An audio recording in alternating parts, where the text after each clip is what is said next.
All right. So,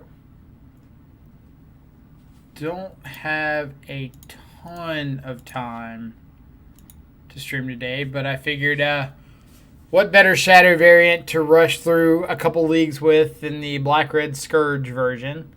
As most people who have been playing Modern in the last couple of months know, this deck has been slowly picking up in popularity since the release of Zendikar Rising, due to the addition of new cards such as Scourge of the Skyclaves, as well as Feed the Swarm. Scourge was kind of the creature that people expected to be Death Shadow 5 through 8 in a lot of Shadow variants. Has not really lived up to that hype, but it has, for the most part, spawned a new archetype, which is these aggressive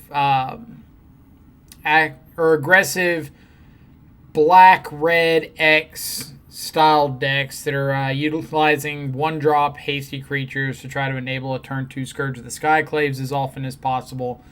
You've seen a lot of this Rakdos version showing up. There's also Jund versions. I've seen blue splashes for things like Stubborn Denial, Delay, Mana Leak, Tail's End. But it appears that the Black-Red has been the most consistent so far.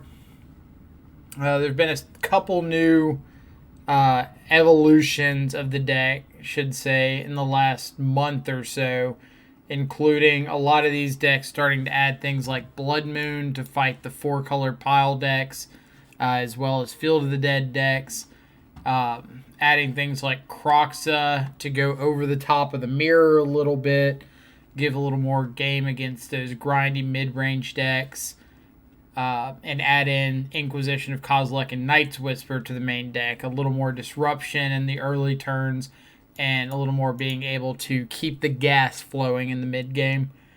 So we're going to take a look at how this goes. For anybody who has been on the channel before or comes frequently, you'll know that Scourge of the Skyclaves is not the most impressive Magic card to me. I have made no secret of my distaste for the card and my thoughts about this variation being slightly underwhelming. But you can't make judgments without having kept up with the changes. And since I haven't played the deck since like Inquisition, Night's Whisper, Croxa, Blood Moon were added, I figured it was about time to get at least a few games in there with it and see what all has changed.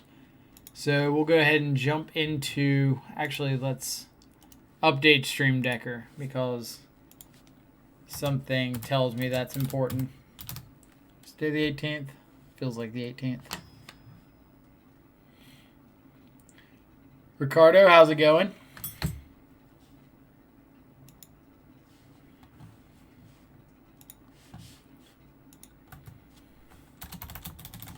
I think you're the first one. Or I know you're the first one to comment. Or jump into chat.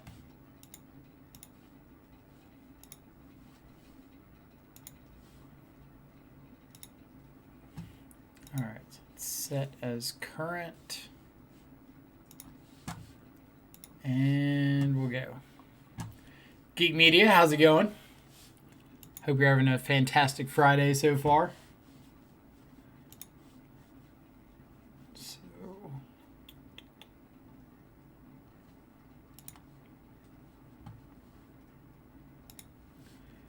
I don't have a terribly long time for the stream today, but I'm hoping because I'm playing Rakdos instead of like Grixis or 4-color that I should have time to get in a couple leagues.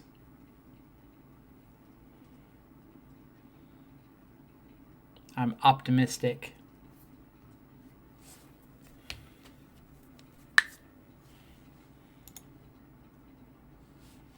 I would love to play first.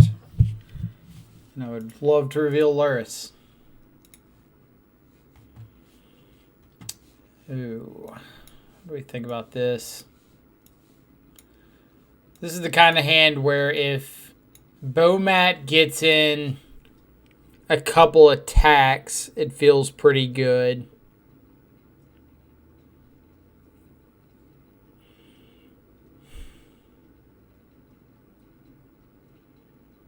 But if it doesn't, it's a very underwhelming hand. Schedule's busted. Woke up 5 p.m. Good thing classes are over till January. I mean, that's all you can ask for, right? I guess we'll keep it. We've got a redraw with this silent clearing. So it's essentially a three land hand. And we've got what I think is the better of the 1-drops between Bomat and Swift Spear.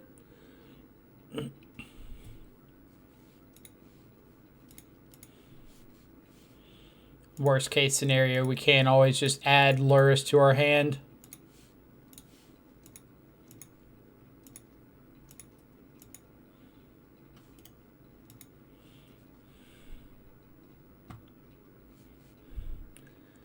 Hand's definitely not great. I'm in no way arguing that one.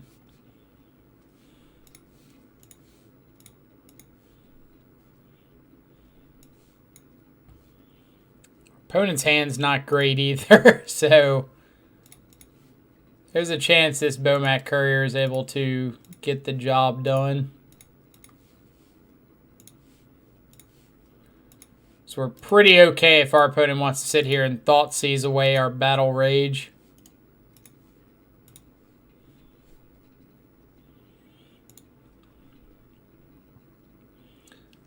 With Llanowar Elves, Noble Hierarch, I'm not really sure what they're up to.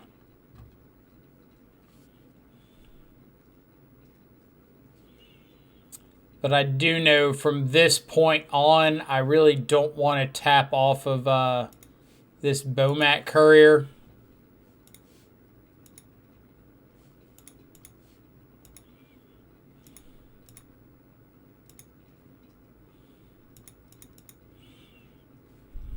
Look at me practicing my buzzwords.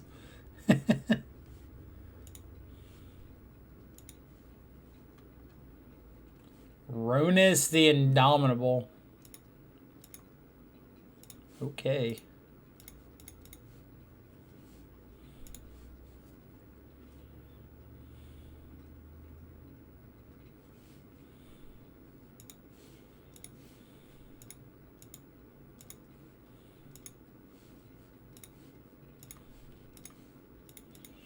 Something who says we don't have traction.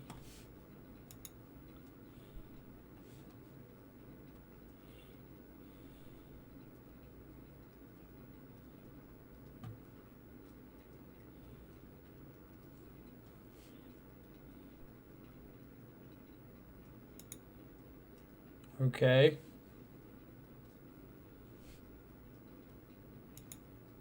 Gotcha. And let's kill this one, right? He can only attack her if you have a 1/1 specifically. All right.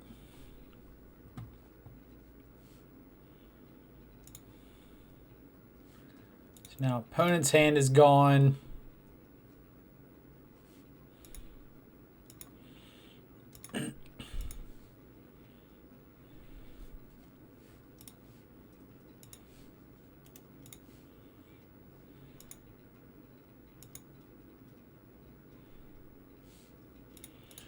Now the question is, how many cards are we okay trading this Bomat Courier? Like, are we okay with just playing Shadow, trading this Bomat Courier in for the 5 cards?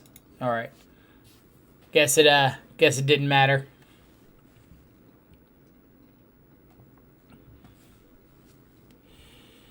Did look like a rock variant, but rock with Ronus and that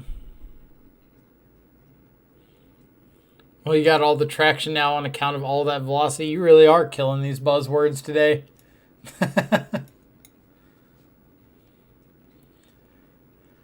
All right. What do I think about...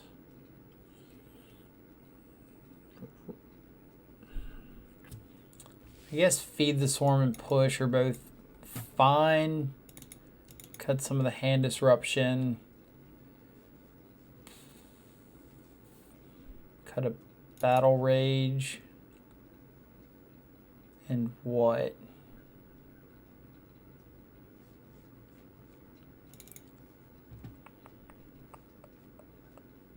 I'm just cutting a bolt here.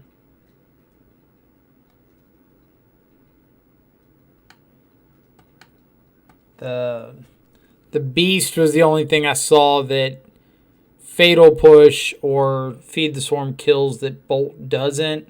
Maybe I just want Bolt because they have such a high density of low-cost dudes. Cut like the Push, or cut a Thoughtseize, I mean. Or maybe a Bomat Courier on the draw. I like a Bomat Courier on the draw. Ingrath's Rampage can deal with Ronus, but only if they don't have another guy on board. Is that worth it?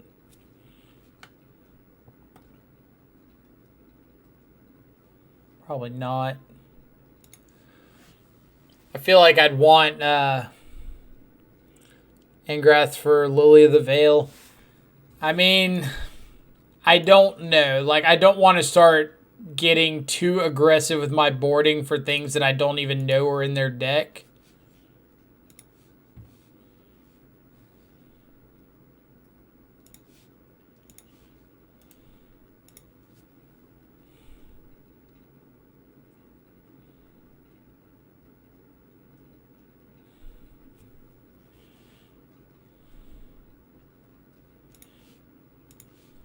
All right. I think I'm going to push and then next turn Thoughtseize plus Bomat.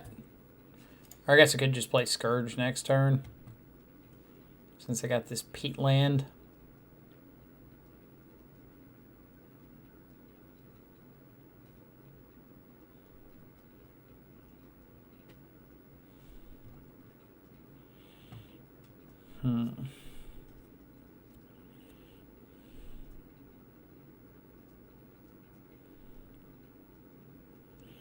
Could play an attack with Bomat.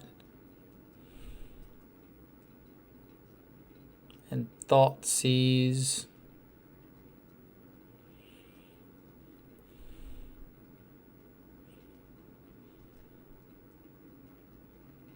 Or just play Scourge.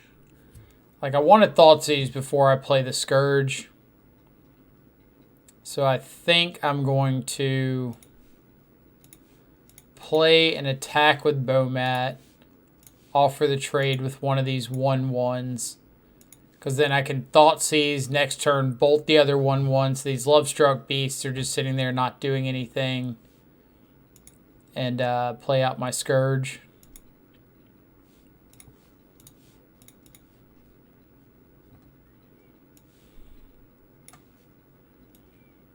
All right.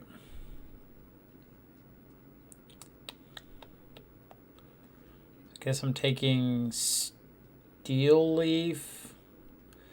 Like, Great Hinge is a pretty big problem if it comes down.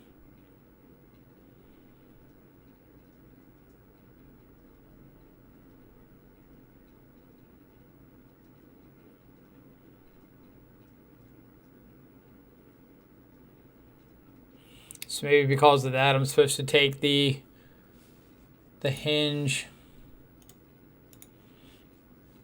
Kind of like say, all right, I'm going to have the biggest thing on the board, and if I bolt this, then these can't attack.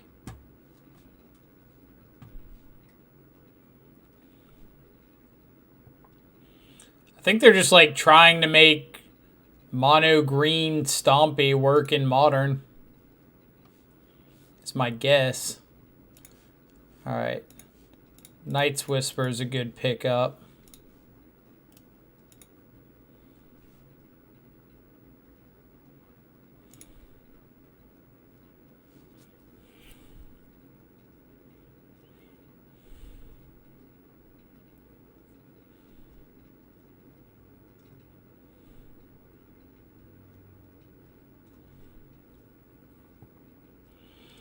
It's kind of a a weird standoff here, because if our opponent attacks first, we can fetch, shock, bolt them to get Scourge bigger than the Steel Leaf Champion. If they played something first, they'd lose life, and then we'd be able to have a bigger guy anyway. I want to bolt the human token so that these Lovestruck Beasts are just like vanilla 5/5s.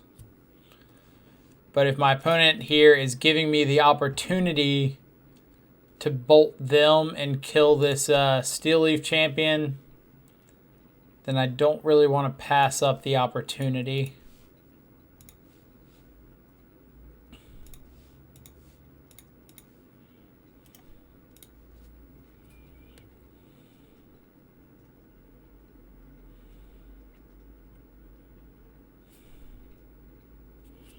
Hydrate. Gotcha.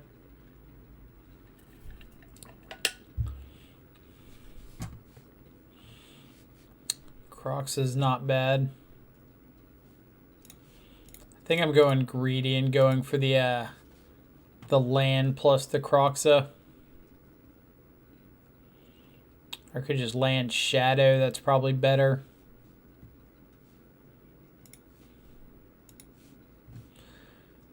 So even with this attack, I'm not dead on the crackback.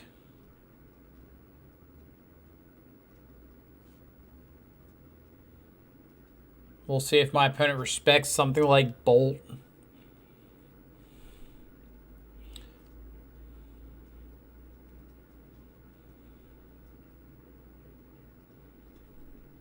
Ben, how's it going? Yeah, I decided to run it through a couple leagues so I can say that I've checked out the updated list. Blocking with the Lovestruck Beast. All right.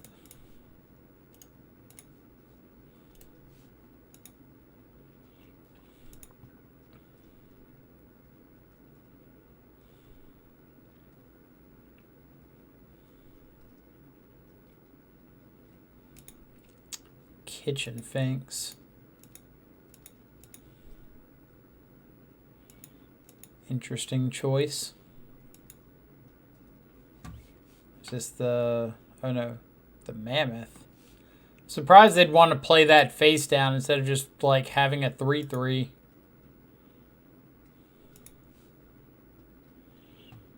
Alright, so Croxa gets rid of their last card in hand. So if they were playing this Mammoth face down to try to prepare for something next turn, I get to tag that.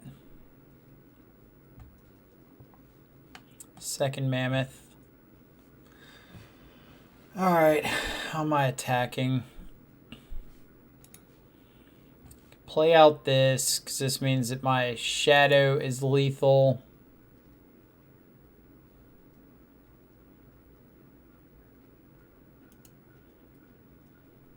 I don't think I'm afraid of anything hasting off the top, so we'll crash in.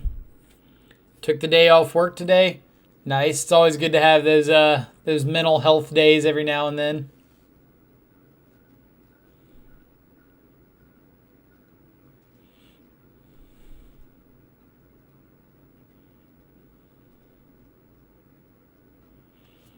He has to block the Shadow with something.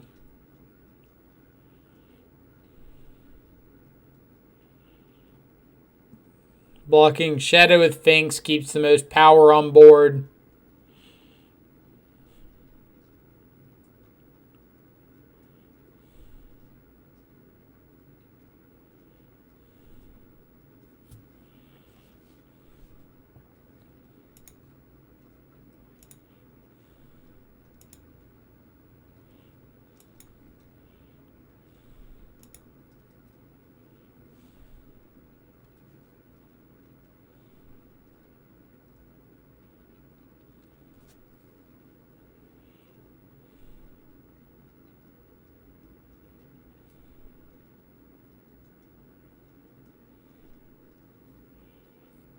All right, opponent, what you got?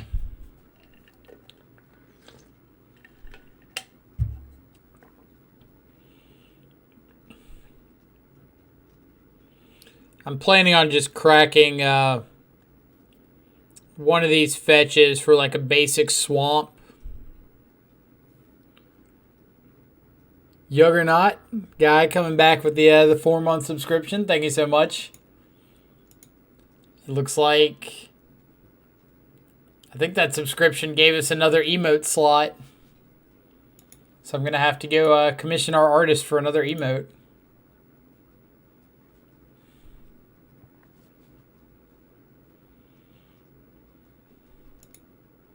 Love struck, sure.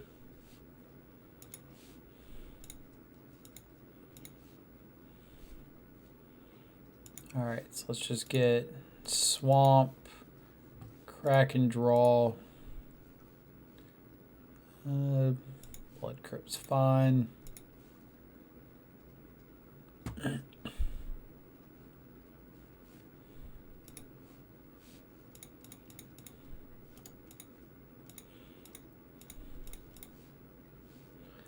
Alright, I'm doing this first before attacking because my opponent has something like a fatal push. I don't want to bring this back, have them kill Croxa, and have it like lethal on the backswing.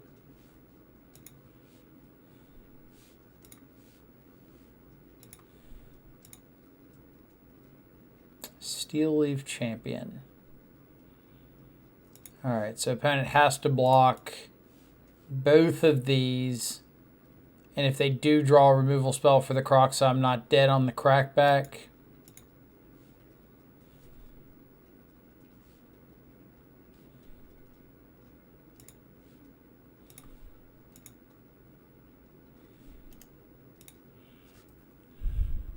Just some guy. I mean, it's a pretty good way to address yourself. All right. 1-0. Where's our... Can't remember if I put Scourge on here or not. I guess I didn't. It's Legacy. So I'm going to have to remember to add this.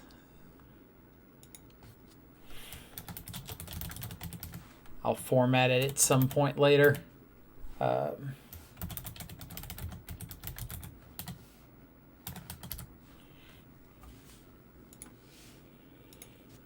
Nobody wants to see formatting on camera. Scourge equals new, better shadow. Right, like, Scourge can be so much bigger. Your shadow can only be at 12/12. Scourge can be at 19/19. I just noticed your comment. Glad to see we're running a good shadow deck. Yeah, about that. Alright, we're on the draw. Opponent has revealed a Gigantha, which could mean humans, Tron, Storm. If it's Tron, this is a pretty bad hand. But if it's humans, this is pretty good. If it's Storm, it's It's probably Tron. Oh, never mind. What do I know?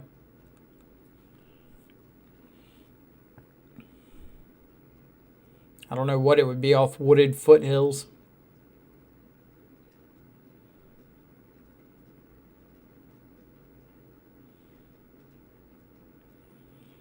Breeding pool.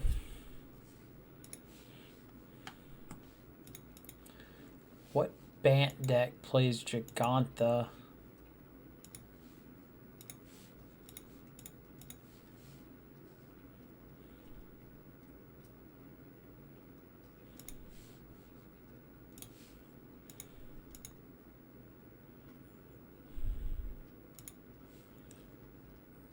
Does Niv play Gigantha? I mean, it would make sense if they're not...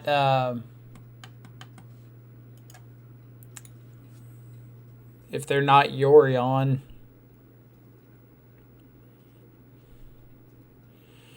Well, this hand's not the greatest against Niv.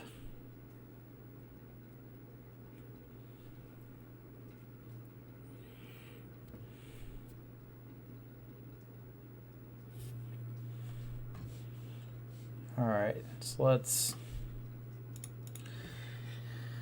I guess whether I'm killing Teferi or not depends on what I see in hand off this Thoughtseize.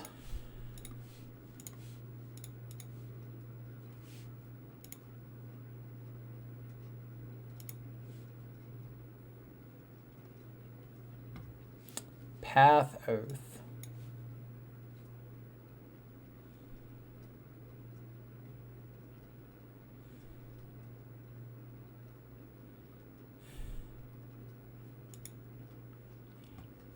Am I killing Teferi?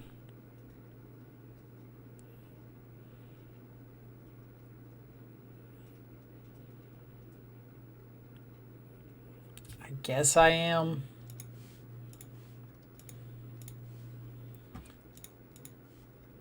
Like, I don't love it, but it prevents a draw, and they don't get a free just bounce on my shadow next turn.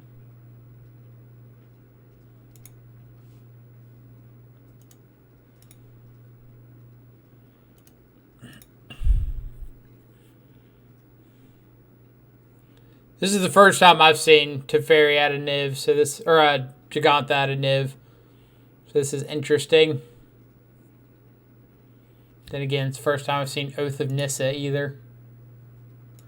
Omnath. All right. We can beat an Omnath.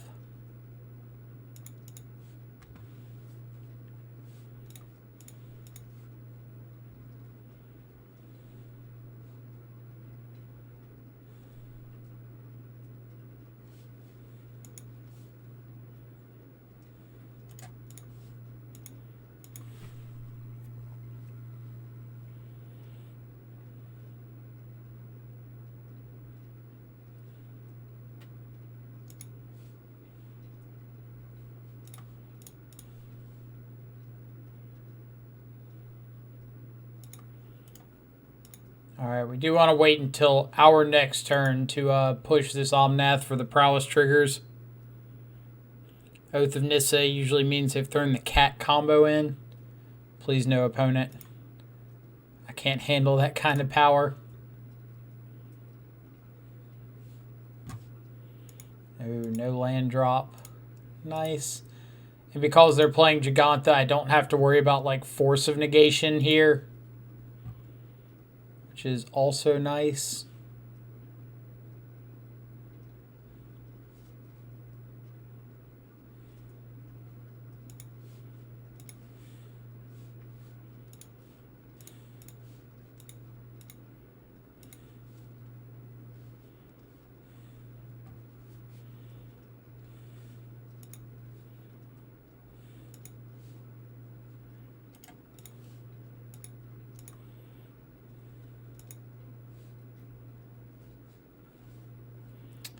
Guess we'll just add Luris.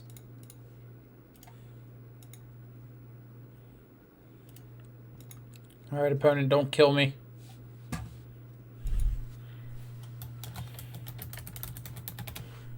Gotta do that so I can see the deck list.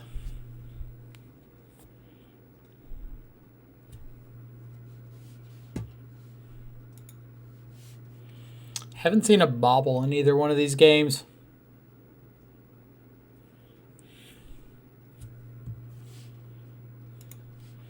We do have a second swamp. Ha ha ha ha ha.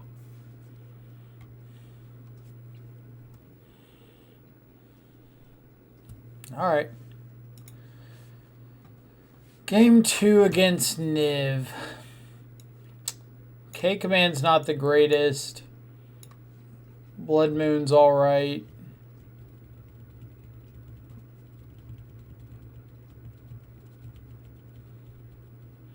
Like, their deck typically has a lot of basics, but I think Blood Moon can still cut them off some colors, which is pretty important.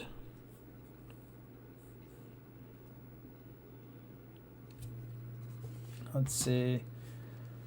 Is there anything I want besides Blood Moon?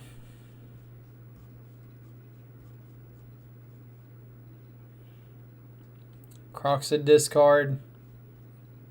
Could be. I mean, if we're just shaving like removal, I guess we want to keep Dismember. We saw Omnath.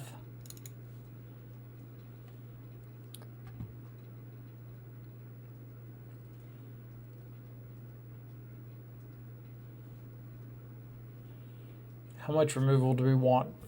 I guess we could shave some of the removal that doesn't hit Omnath.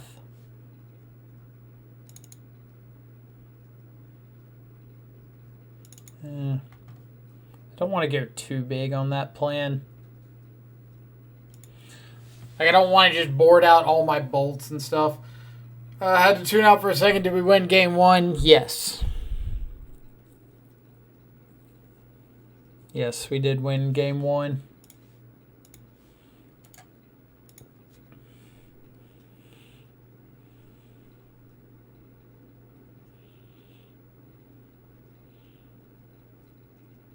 All right.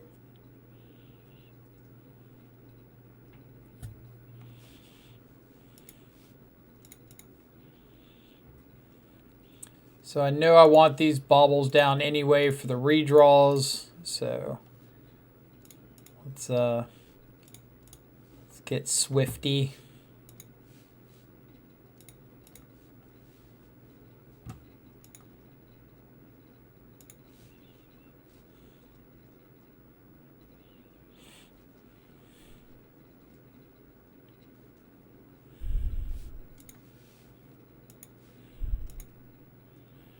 Yeah, this is the first time I've played with the Night's Whispers in here.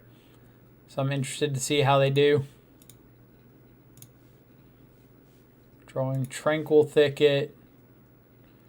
It's a good looking mountain.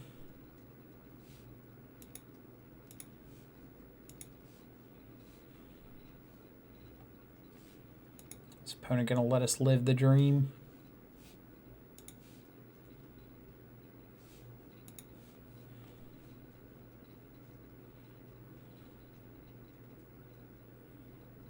Oh, be still my beating heart.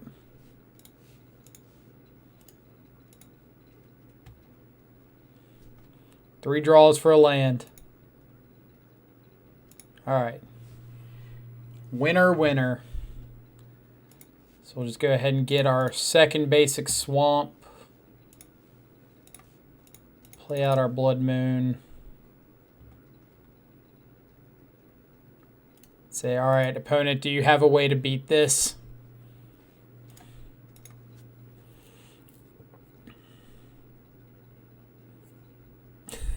They do not.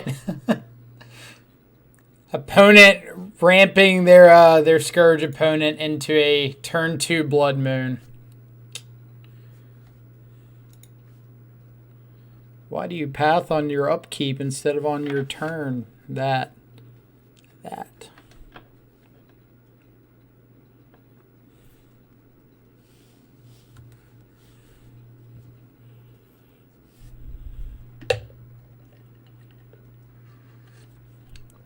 All right, 2040. Let's see how far we can keep this gravy train rolling.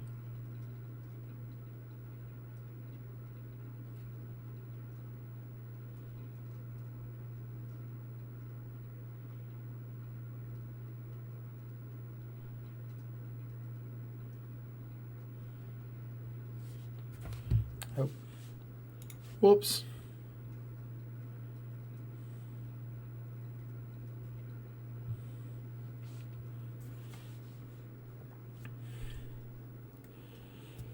Alright, feel Luris. Ugh.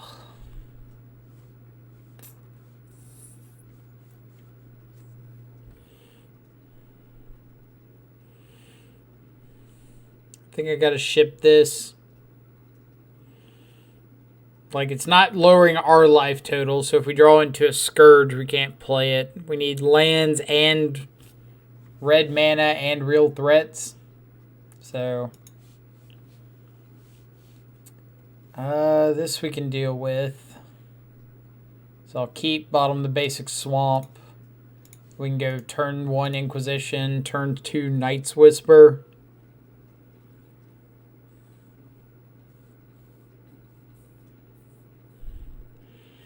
play Rakdos, but I just love them stubby Ds. I mean, I'm a big fan of the stubs as well, so I know how you feel. But occasionally, for the sake of content, you have to bite your tongue and play the enemy. But like I was saying, as people were starting to tune in, I played a couple leagues with Rakdos Shadow, or decent bit, back before like Knight's Whisper, the Inquisitions became part of the deck when it was playing like Seal of Fire or Lava Dart with Soul Scar Mage, and absolutely hated it.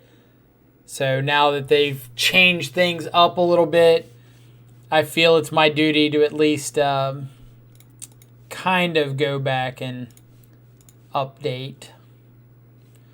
Alright, so Valakut Radiant Fountain leads me to believe it's probably either Amulet Titan or Green-White. This looks like an Amulet Titan to me.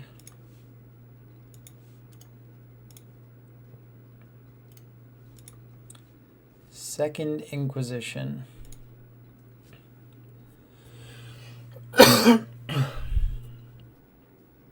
Beat Rakdos today with Grixis Green. It's definitely not the worst matchup for Grixis Green.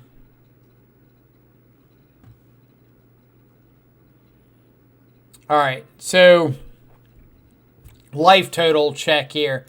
If I play the Verdant Catacombs, Fetch and Shock, and Knight's Whisper down to 12, I can play out the Shadow next turn as a 2-2 with Silent Clearing.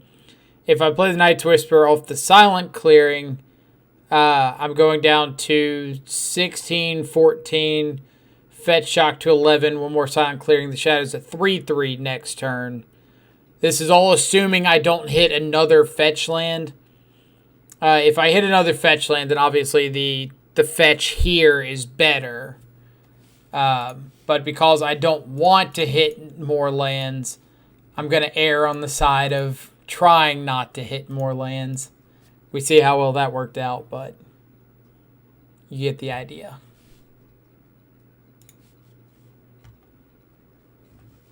All right. Do get to kill that.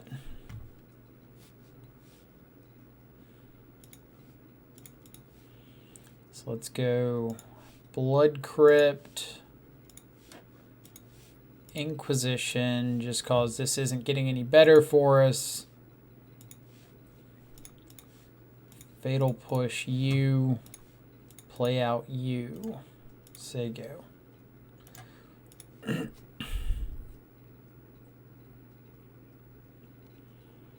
You would have a chance for less hands, yes. Or less lands, yes. It's not a huge difference. Like the statistical significance is not high enough for it to really affect outcome. But yes, there is a percentage difference.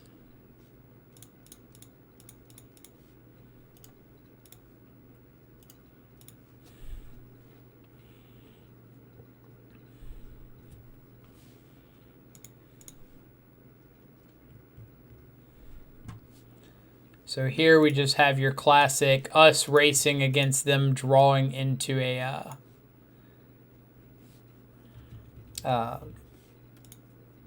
Primeval Titan. I'm not going to tap this Silent Clearing for mana because I know my opponent has got draws like a Dryad of the Elysian Grove plus a land with this Valakut that could just kill me from 3. So I'm going to stay at 4 so I'm not just dead on board to that.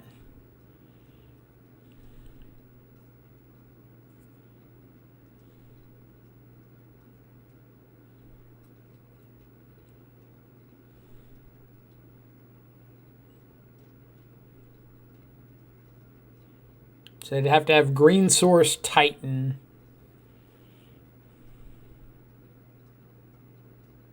Is it a bounce land? It's not.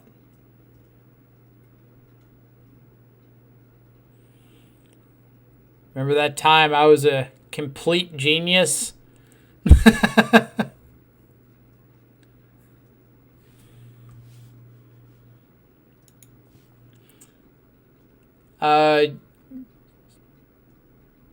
See, I was going for the life loss. Need a name. Like if I fetch and shocked with the fetch land in hand, I'd go down to 14, Night's Whisper down to 12. Next turn, I'd play the Silent Clearing, tap it down to 11, and have a 2/2 Shadow.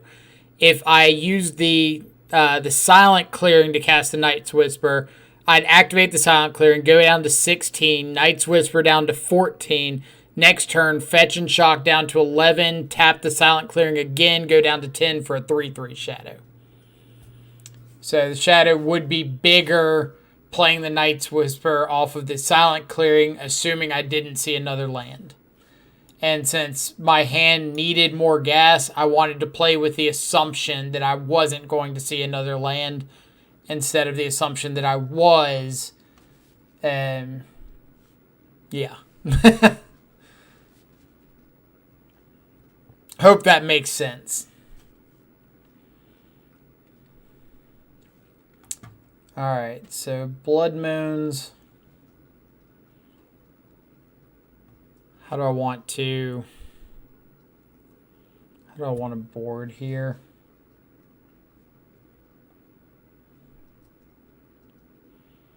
Got to find a nice little balance between like aggressive and mid-range. Cards like Lightning Bolt are really good for an explosive push with a shadow, but they're not great long term. K-Command's okay, but it's a bit slow. I'd rather have Rampage than K-Command. Crocs is okay, but slow. On the draw, I think I can shave a Bowmat.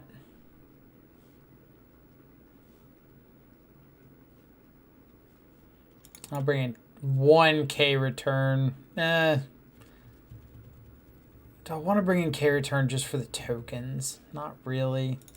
So I guess Bowmat is better than that. Yeah, no problem. Typically, if you've got like a canopy land like Silent Clearing or Nurturing Peatland, and you want to lose more life in the long run, playing the canopy land first gives you that extra life loss. It's like if you fetch and shock, you get the 3 life loss instead of the 1 now, which is great if you need the damage right now. But if you don't, then you're always going to have that 3 damage sandbagged for later. But if you're able to ping off that Silent Clearing every turn, you could turn that into 3, 4, 5 damage over the course of a game.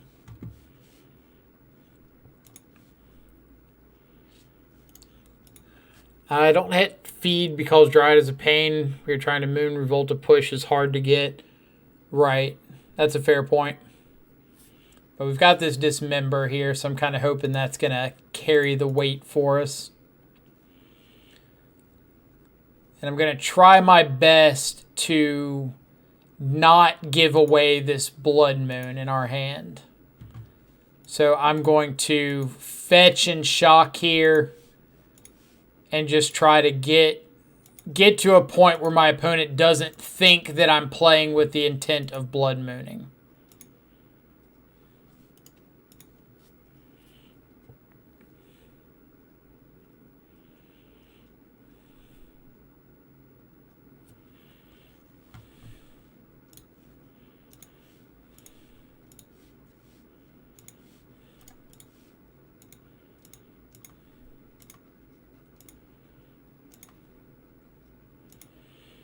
So, like, I want to get a basic swamp off of this, but I don't want to fetch proactively.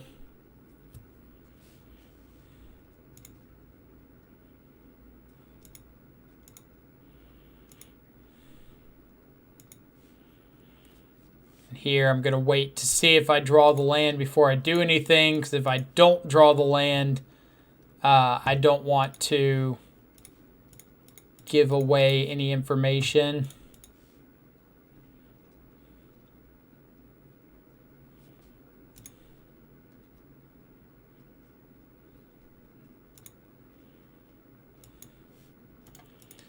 See if my opponent's got a force of negation or a force of vigor.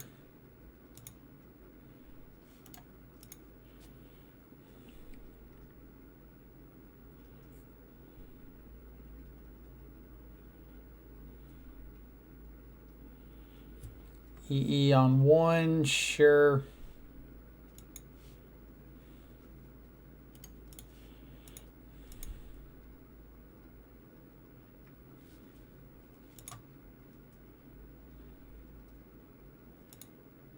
Yep.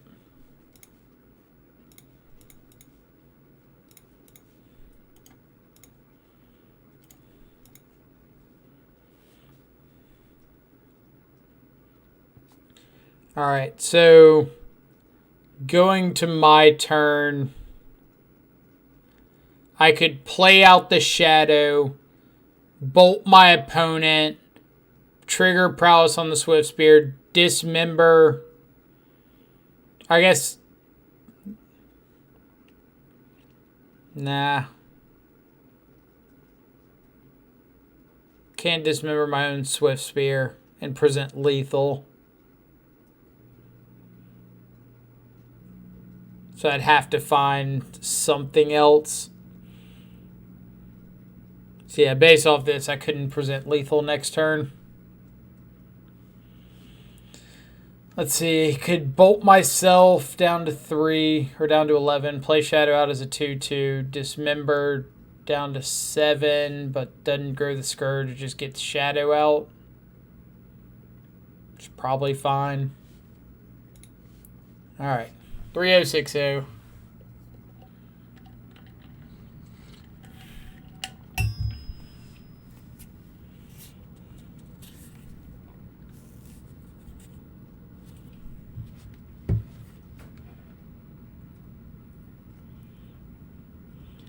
It would appear so far through these first few matches that Blood Moon is a pretty solid addition to this deck. Which I know everybody's shocked to hear that Blood Moon in the deck is good, but usually effects like that, when you're able to provide some early disruption or pressure, become a lot more prevalent. So if you're able to take your opponent's ways of dealing with that card or make them focus on something else.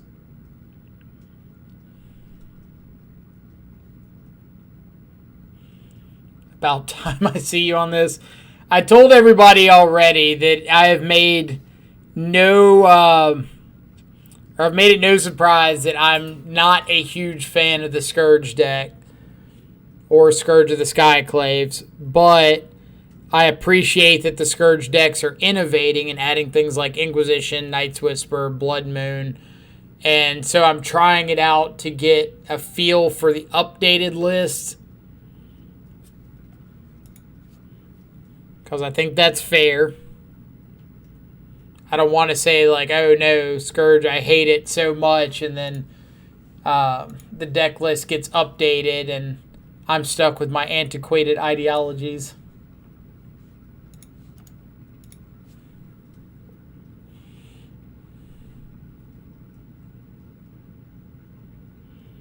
Me and Bench just had some good games. He's on Black Red Shadow too.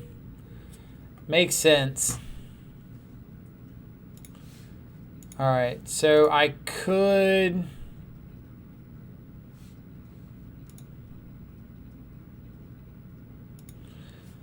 save this bauble for next turn for the double prowess triggers, but I think I'm just going to go ahead and drop it down now, because I know I've got the Inquisition next turn if I want it.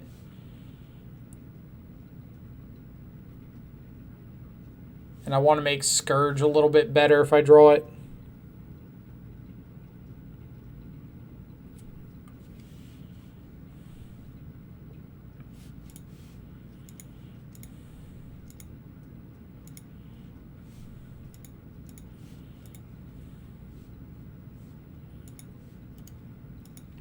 Soul Scar. So blue-red prowess.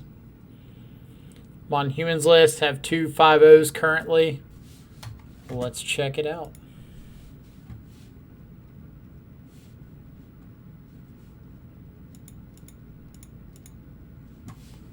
Lightning bolt my Swift Spear. You got it.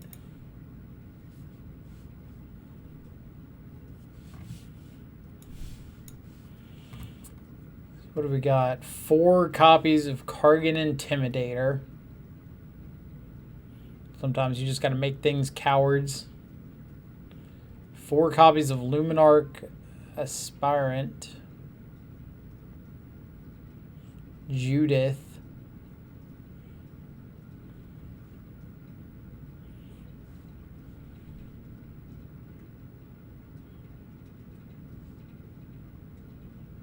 Magus, 2 Skyclave.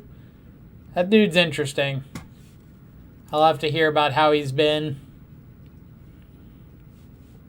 Alright, let's see.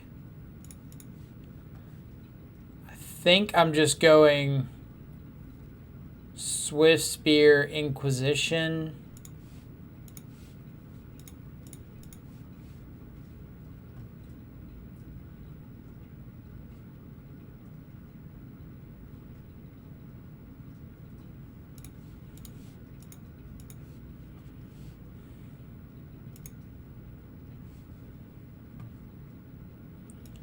Light up the stage, gut shot.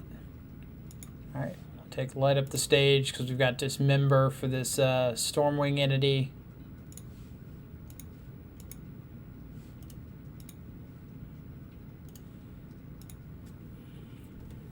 Just an unblockable 4/2 or 5/3 most of the times. I mean, that's all you can ask for, right? Especially against like the shadow variants, where most of the time our game plan involves just like finding an opportunity to get a blocker on the board.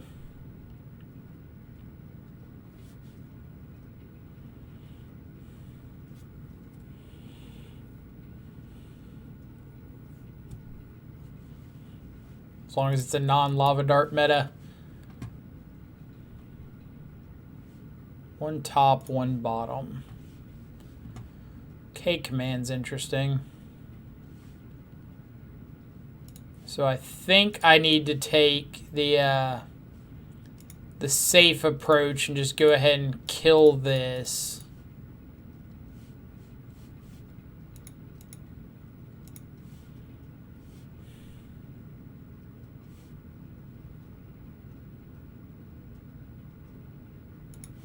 Yeah. Get our point in. Next turn I can K command, shoot the Soul Scar, get back my other Swift Spear.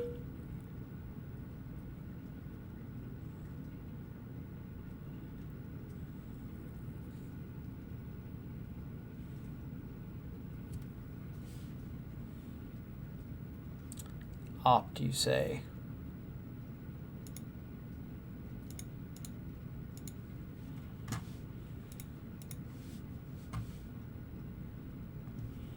Alright, so they got a random draw off of Opt.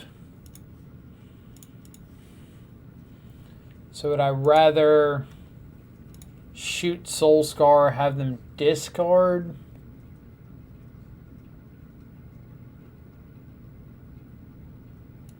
No.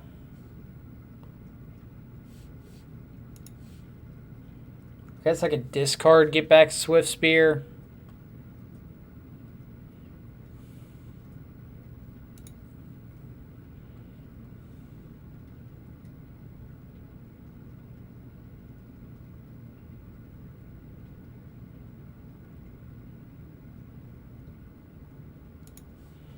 Yeah, I think discard, get back Swift Spear.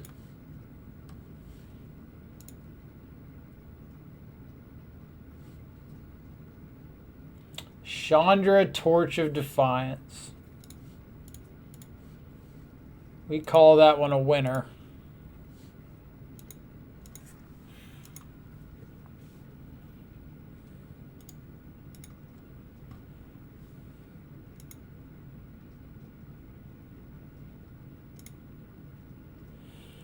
Luris is better. Putting Luris into the hand probably would have gotten me killed there.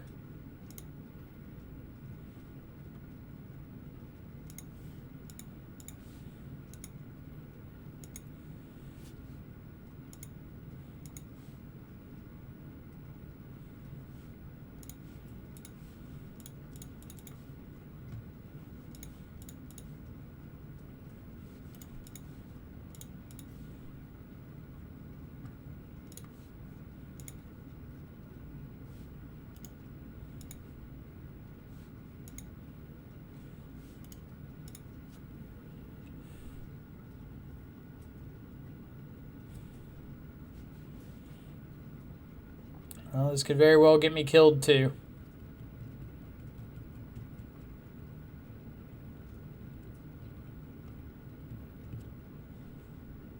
Let's see. Yep. All right. That opt into the Swift Spear was really good on their part.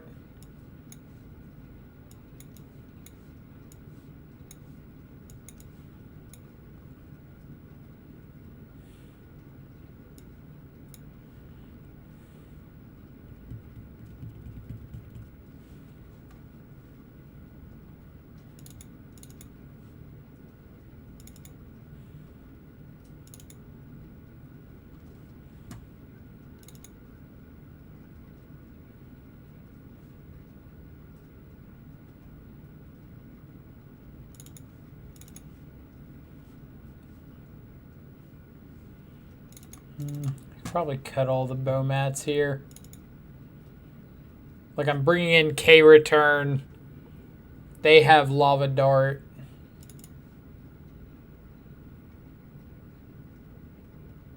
All right.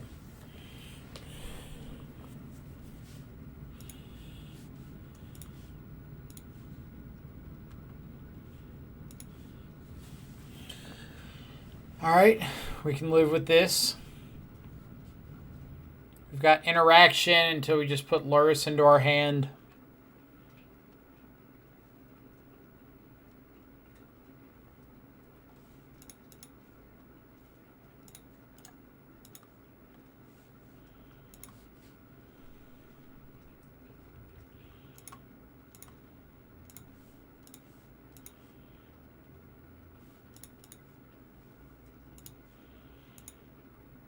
I want to be kind of careful about how I'm fetching.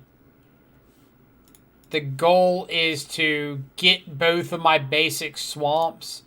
I'm not playing Blood Moon, but there's a chance that my opponent is.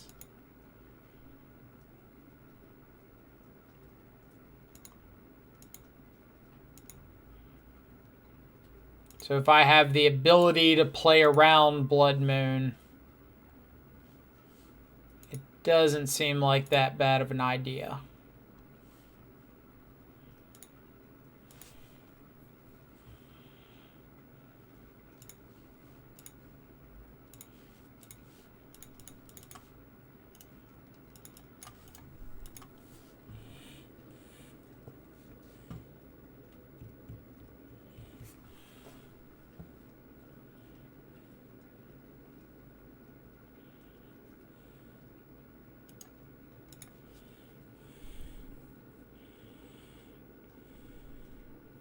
And like now, I don't care if they Blood Moon, so.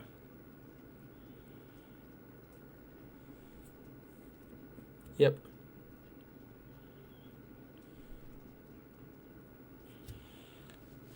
Alright, so let's go Swift Spear, Swift Spear, Dismember.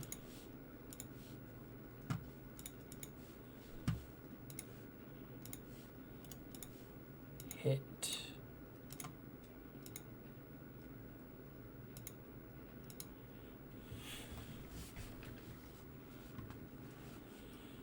Yep.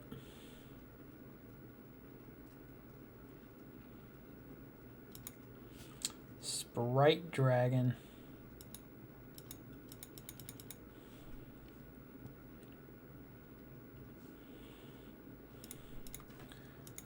I think I'm just going to go ahead and kill that one.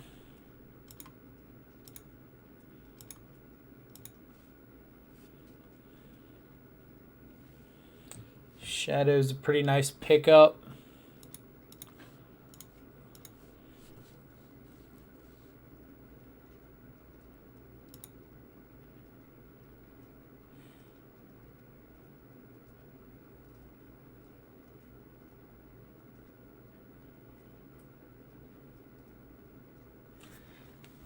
I don't think I'm going for lethal here, but I think Luris plus Bobble for the prowess triggers is fine.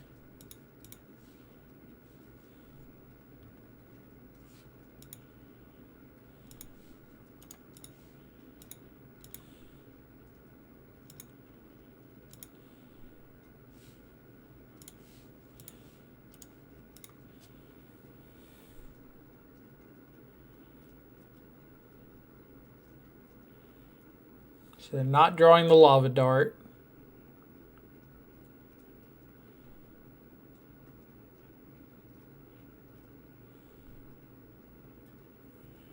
Chandra's fine. Alright, so they're just dead here, right? Bolt face.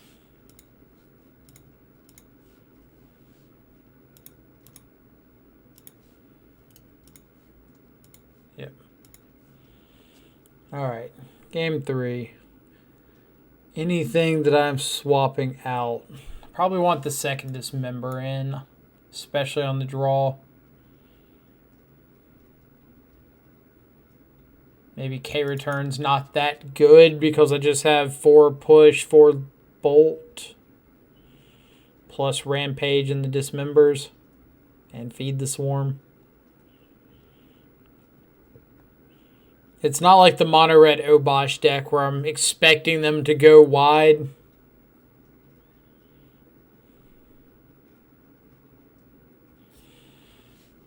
Yeah, we'll roll with it.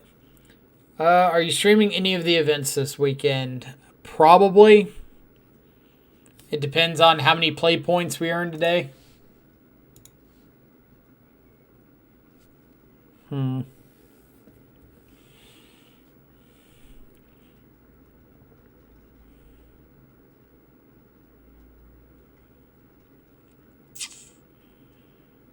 think I'm going to ship this one. Like, if I don't draw the second land, this hand doesn't really do anything.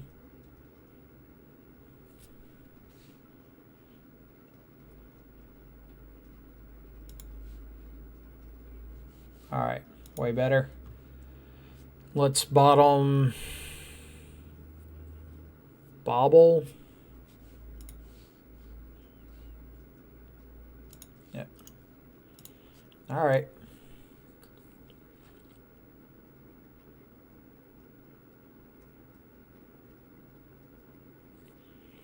Relic of Progenitus.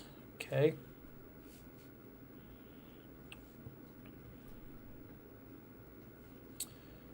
So, doesn't matter too much here, but I know kind of same reason as last game. I want to have my basics out.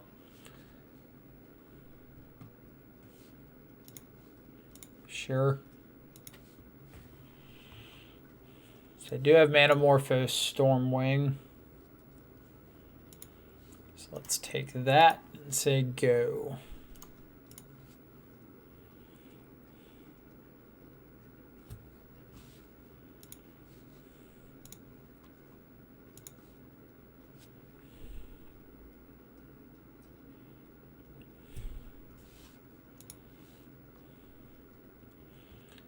Where's Freed when I need somebody to make fun of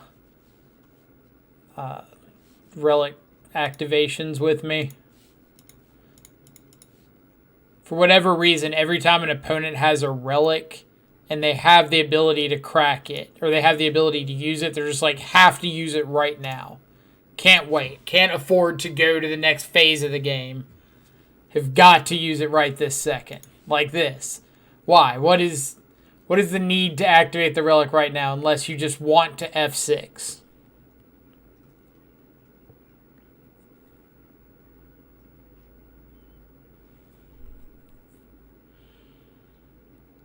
Exactly. Don't ever sneeze around a relic. Don't look at a relic the wrong way. Don't do anything.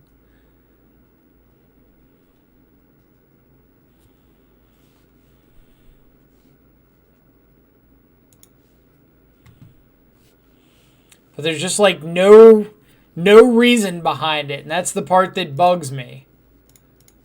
It's like, all right, you've got a relic. Yeah. What's it doing? No idea. Just you've got a relic.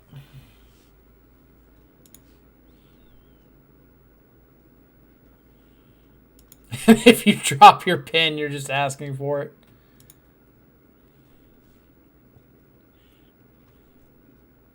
Like, why? Why? What if I cast this lightning bolt and you're just like, oh man, I wish I could have had a chance to exile that bolt. Nope, too bad. You got a relic. Or you got a fetch land.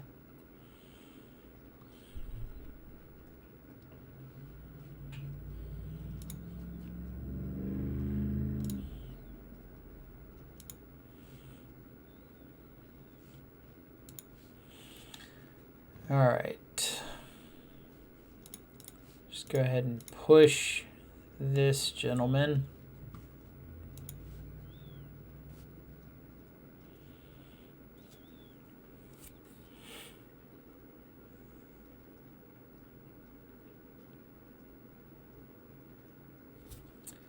I think we're just adding Luris to our hand and passing.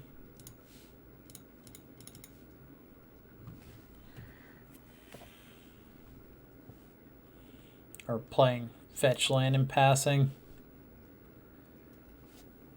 I kind of don't want to attack if I don't have like a battle rage in hand.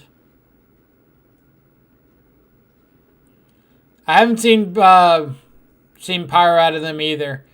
I was literally saying after game 2, like, oh, I'm boarding out a K return because it doesn't seem great because they're not going wide like mono red is. Man, the patience on the Croxa is rewarded.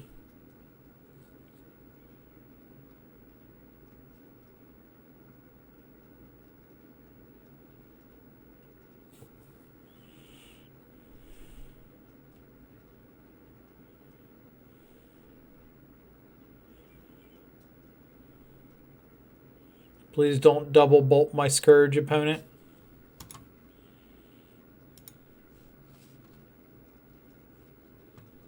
Ooh. Ooh.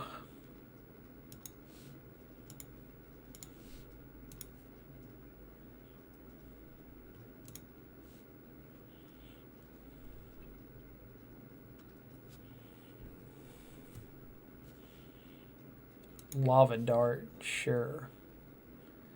If they want to like spend a bunch of burn spells killing this Scourge, and I just get to untap and go like Luris plus replay Scourge, I'm fairly okay with that.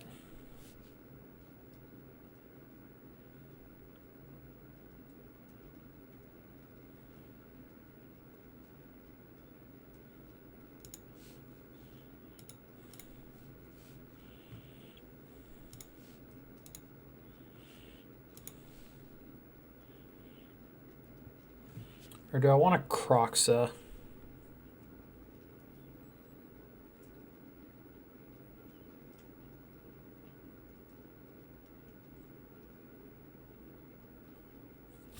Like, Luris Scourge is better if they have another bolt. Croxa is better otherwise. Rampage looking pretty sad. No argument. I think I just want to preserve life total.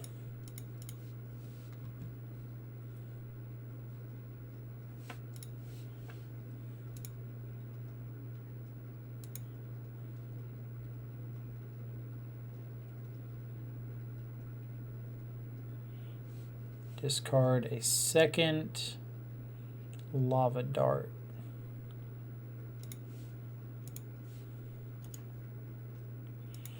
All right.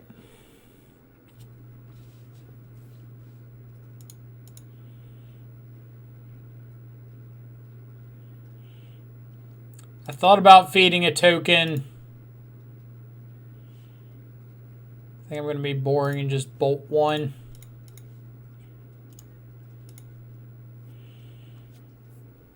So if they did something like Manamorphose Stormwing here, I could feed the token and then Engrath's Rampage the Stormwing. Alright. So they've got no cards in hand.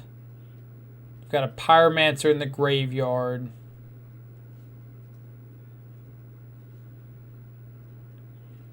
So I can Luris, Scourge.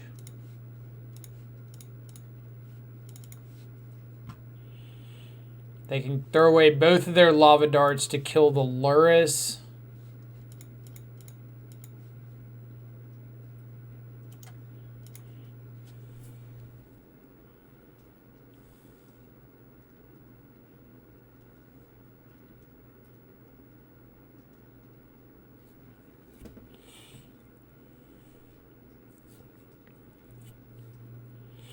Yep.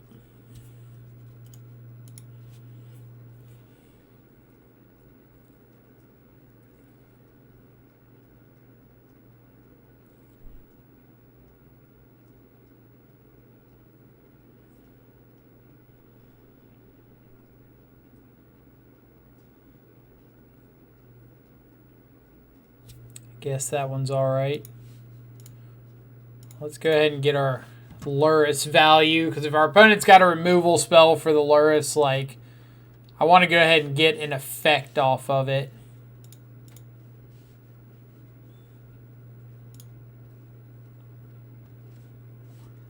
Bolt me.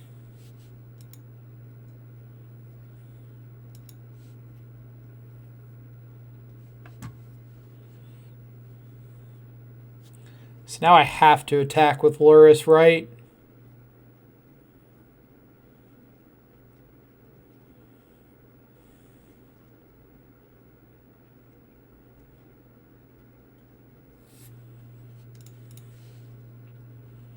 So if they double dart Luris, they have to block a token, and I play Scourge. If they double block Luris, I gain the 3, so yeah.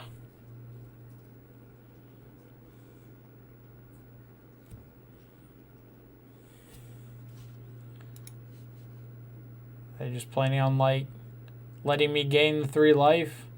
Oh, they're lava darting their token? Okay.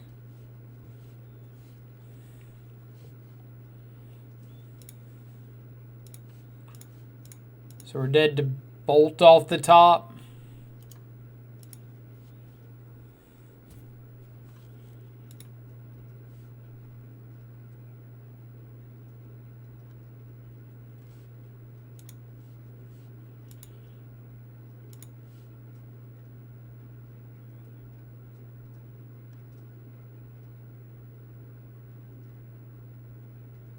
There's this Sprite Dragon.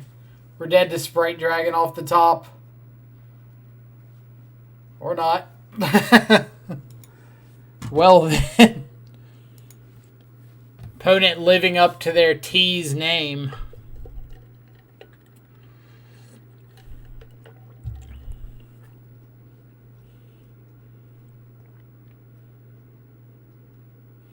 I didn't even think about the block Lava Dart your own token line.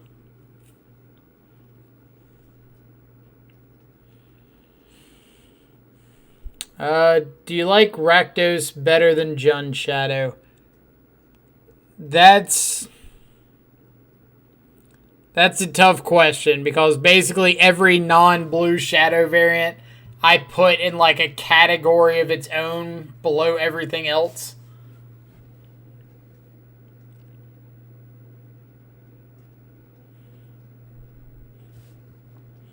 Could have played around it either way. I mean, so let's see. If I kill 2 tokens, they block the Scourge, double dart the Luris, and I'm dead to Bolt but not Sprite Dragon. if I don't kill 2 tokens, let's say I kill 1 token, they block Scourge, block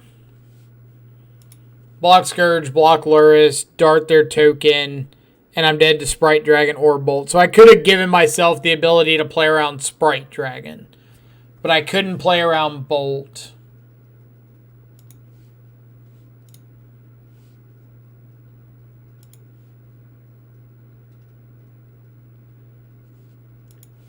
All right.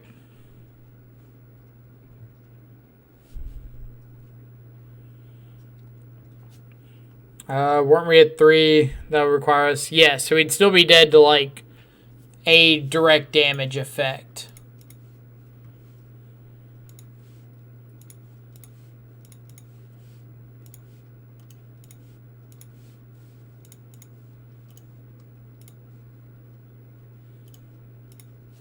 Please don't kill my Bomat.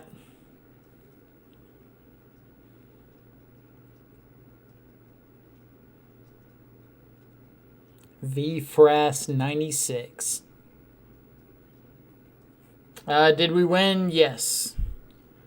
We are 4-0 right now. Have you become a fan of the little toaster that could? I've always been a fan of Bomat Courier. I got a playset of them sitting around here somewhere. Is it another Amulet Titan? Ooh.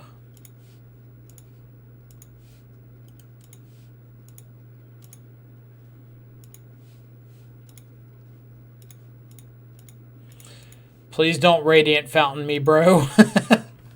Please don't Radiant Fountain me.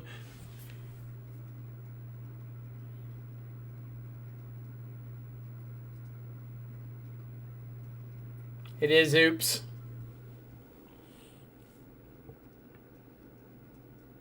Charbelcher? Charbelcher.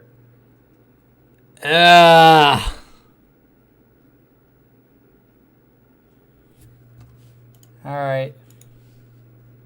I guess we'll take a look and see if they got anything interesting.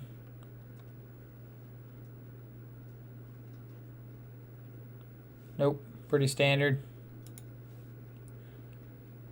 God. Charbelcher is one of the decks that caused this to not pick up as much traction early as people probably thought it should. Because, like, your Charbelcher oops matchups are horrendous.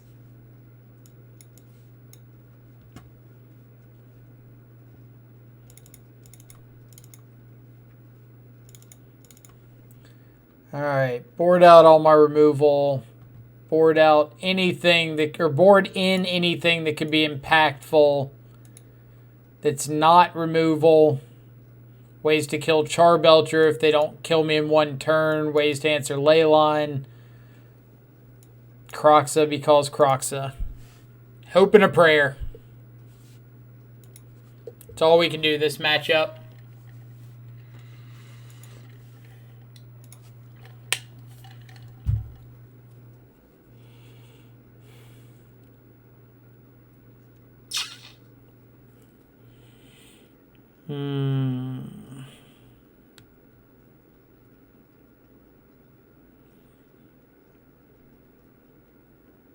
I feel like this isn't going to be good enough. Is 1 Dismember worth it? Is it become immense for Shadow? Could be. I don't think it's going to change the percentage much.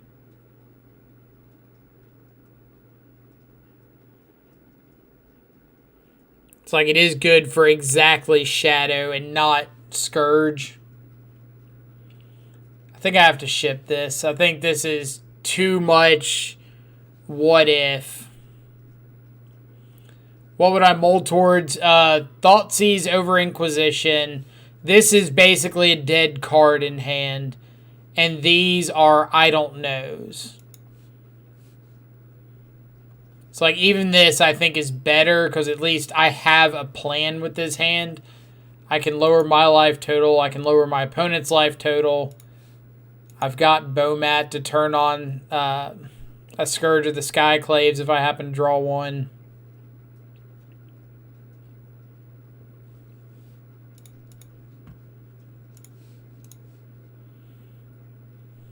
Second Bomat. Probably not. I think I need a real threat.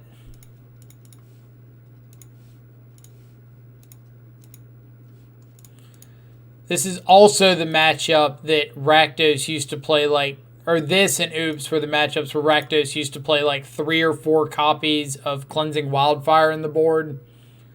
Because 2 mana, blow up a land, draw a card is pretty good. Alright.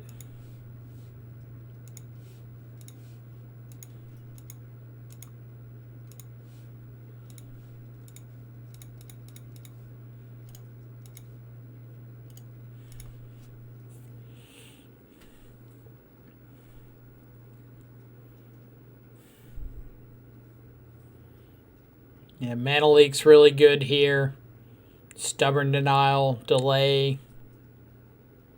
Anything blue and interactive is good here.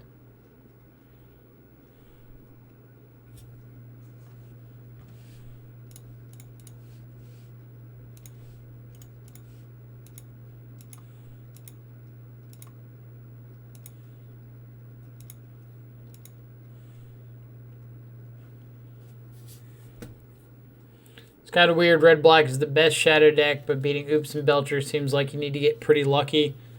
You do. You need to get very lucky.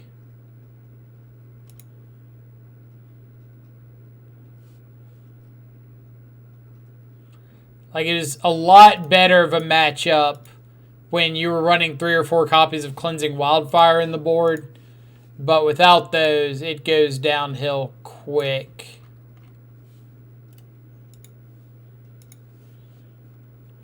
But Charbelcher's also like almost fallen out of the meta completely. Played Timber Protector in my, I think like 3rd F&M deck ever. Played Tree Folk. Yes, we are playing another league in case anybody was wondering. I just figured I would crack chests. So why not? Hey. Played that card a time or two. The old Hazaret showing up in that new red-black mid-range deck. Smothering Tithe, I hear that's a popular commander card. And Phyrexian Obliterator. Alright. Anything I want to change up after that league?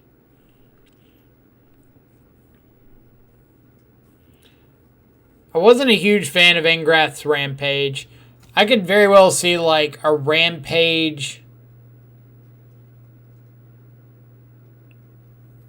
Maybe like a Rampage and a Soul Guide for 2 Cleansing Wildfires. But I guess you've got Blood Moon as your land hate. It just doesn't help if you don't see the matchups that you want that specific land hate for. Rampaging Ferocidon for Heliod. Wonder how much a Rampaging Ferocidon is. I'm down to give it a shot.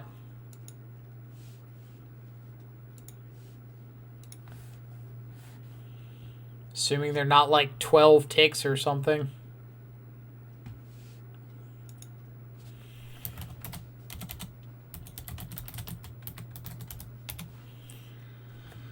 Not even going to try to spell Ferocidon. 0.13 ticks. Alright.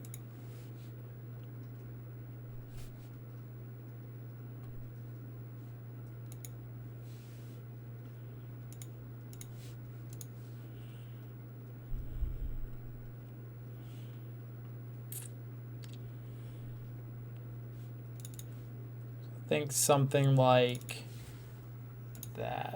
I was not impressed with Engrath's Rampage.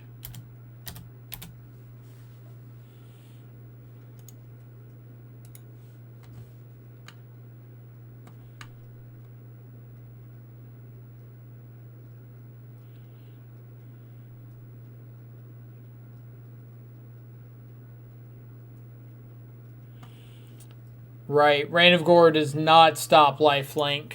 For anybody curious,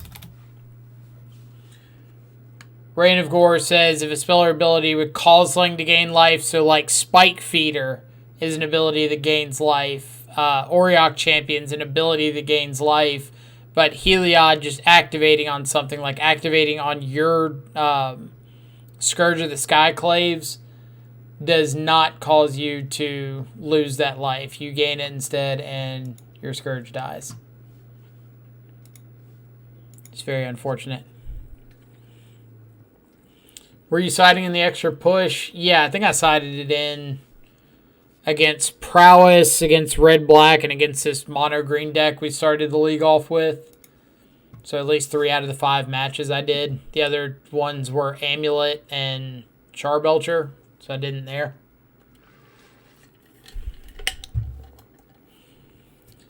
Why do we care about lifelink? Because if your opponent uses a Heliod to activate on your Scourge of the Skyclaves, and you hit them with said Scourge of the Skyclaves, you go back up to 20 life and your Scourge dies. Otherwise, you don't care about the lifelink, you care about the ability to gain infinite life. Because we cannot beat infinite life. Ooh, is this little mirror match? Yeah, so Freed is referring to the fact that I've played against like 3 or 4 straight Heliod opponents that have had the opportunity to lifelink my Death Shadows. Shadow works the same way. If they lifelink a Shadow, you gain up to exactly 13, Shadow dies. And we've played like 3 or 4 straight opponents that have just not activated Heliod on my Shadows with open mana. And it's kind of the funniest thing I've ever seen.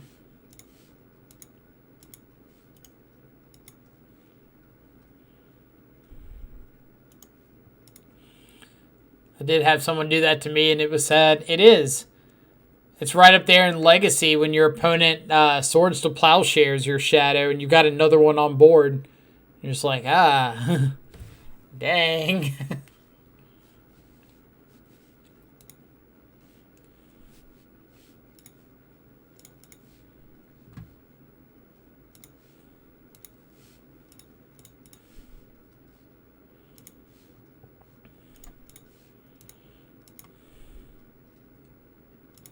Kind of hoping my opponent's just going to untap and like go Croxa, or not Croxa, Scourge pass.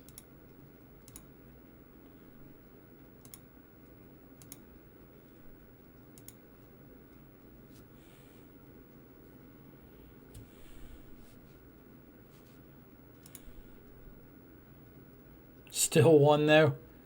Man, that's pretty good. Night's Whisper. You got it.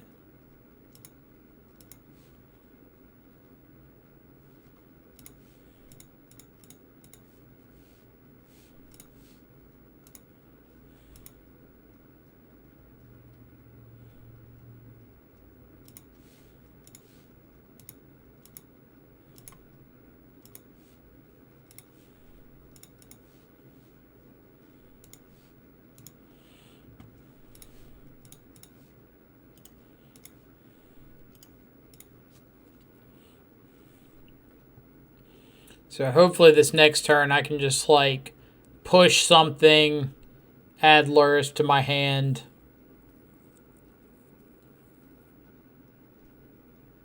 Never mind. Scratch that. Opponent has got the old triple lightning bolt opener.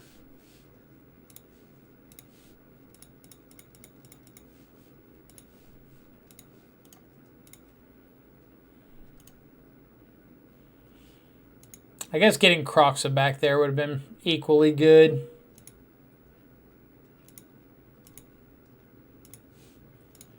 This is fine. It's fine. We're fine.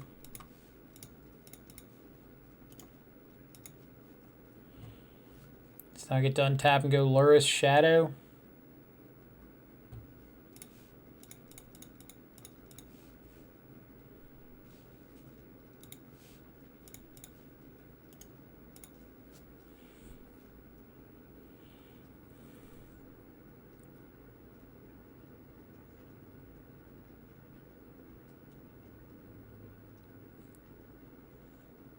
Dismember. All right.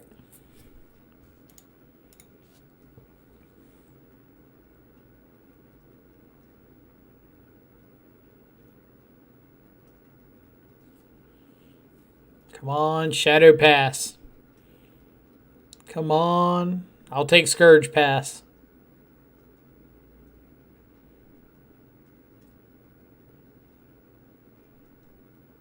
All right. Respect, opponent.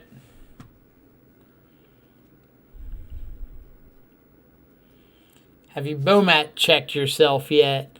Where you crack a fetch and try to figure out what's under it? I have not done that online, but I have done it in paper.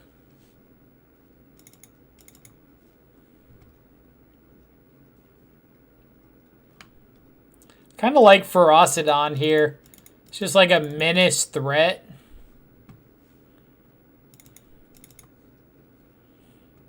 If I'm boarding out some less exciting stuff, it could just have text.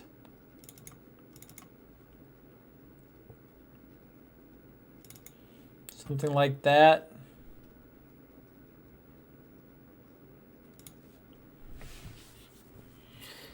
Ferocidon is a pseudo true name nemesis. Well, usually it's if I'm looking for specific things. Like if I've got a Bomat with 4 or 5 cards under it and I crack it, and I'm like, all right, well, what are the odds I've got one of my better threats under it? All right, I've got 4 Steel Leaf Champion, 4 Heart of Kirin, and flip through my deck, and it's like, oh, 1-1, 1-2, 2-2, 3-2, 3-3. Okay, I've got 1 Heart and 1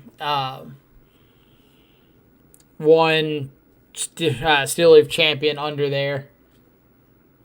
Now I know it's safe to crack it. Definitely not something you want to sit there and spend like 20 minutes trying to map out your deck for, but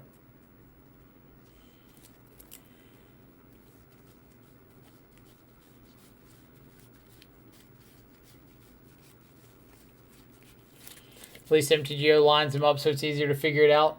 Very true. Very true.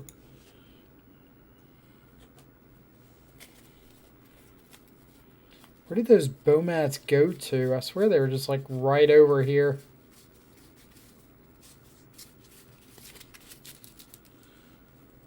They curried away.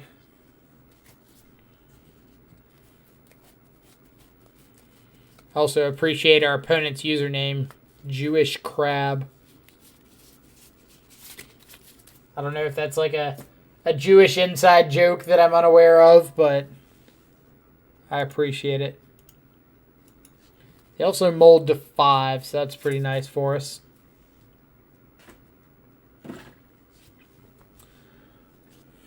All right.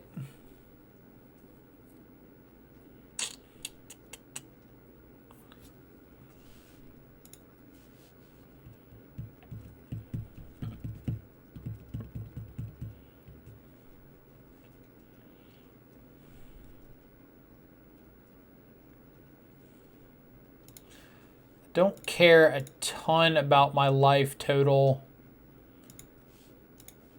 I think I'm okay just getting this Bomat Courier going. Because if my opponent decides to use a removal spell on that, that's 1 less removal spell they have for my Scourge or my face, if it's a bolt.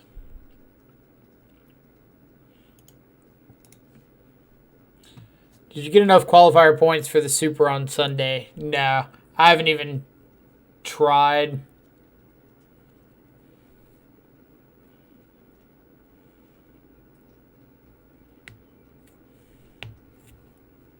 Like I spent all of mine like last week or the week before.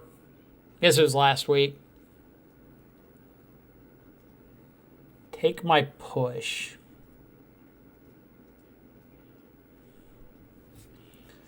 What does opponent taking my push mean?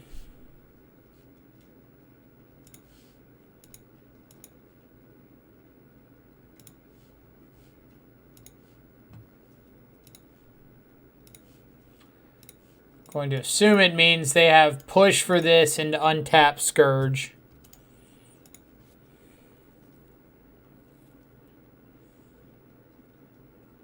Never mind.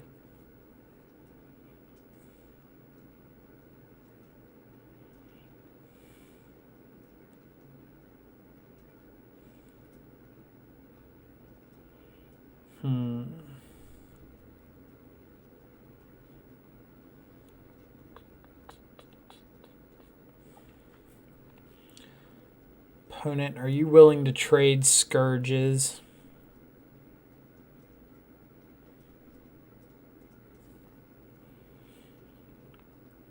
So,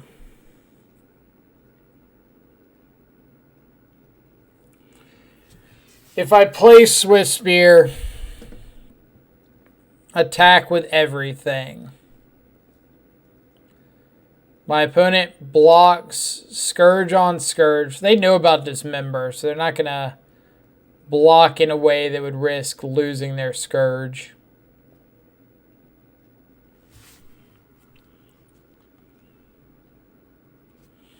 I could take the attack with Bowmat.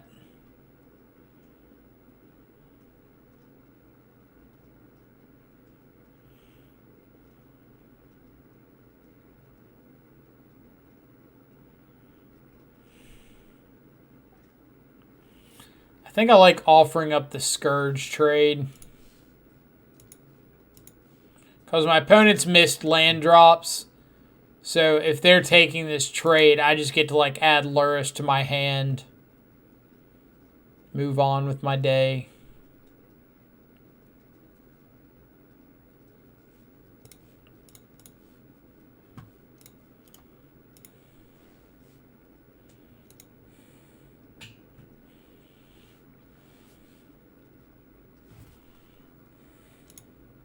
Yep.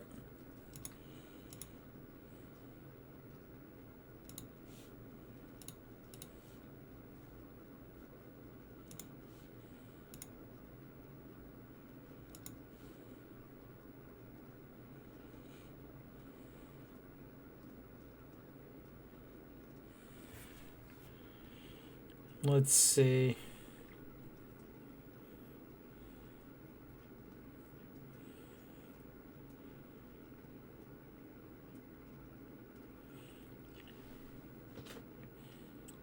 Attacking with Scourge first or forces a block of some sort.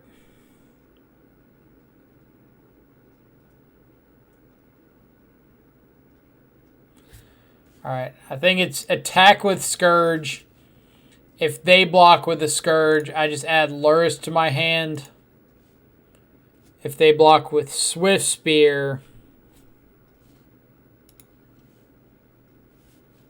then I think I have to just pass.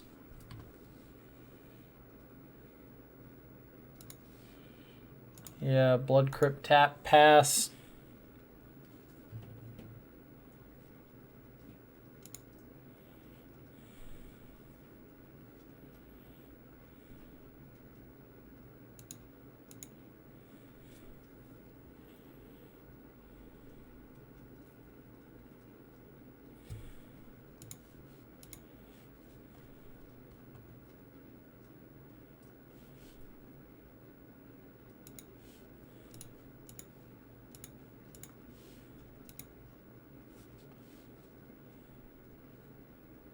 They keep in Battle Rage?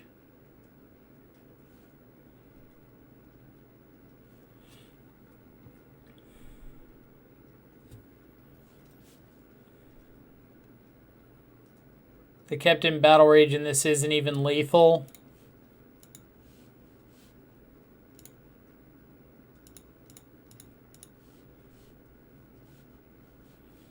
Yeah. All right. Interesting. If I had cracked the canyon there, I would have died. Because I would have had to have paid 4 life for this Dismember, and this Scourge would have gone down to, or gone up to a 13-13. And then even with the minus off the Battle Rage, it would have killed me.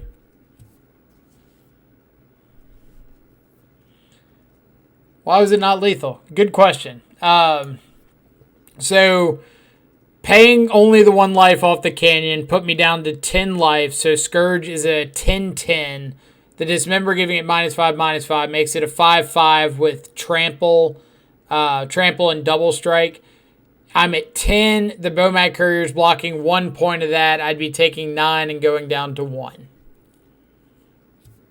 And then I would have a lethal Scourge on the swing back.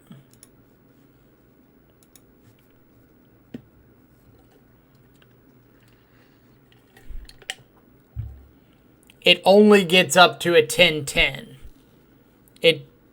It does get bigger because I was at 11. It was a 9/9. I paid 1 life for the 1 man off the Sunbait Canyon. It becomes a 10/10, and then it shrinks down to a 5/5 because of the Dismember resolving. So he's presenting 10 trample damage. I'm blocking 1 of it while I'm at 10 life.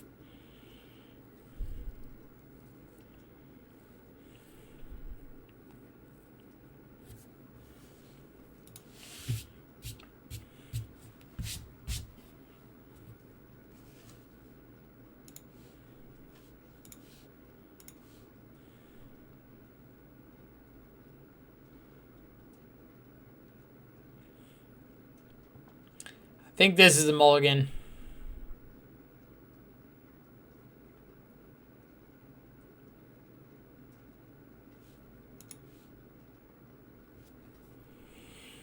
I think this is also a mulligan, unfortunately. Ugh.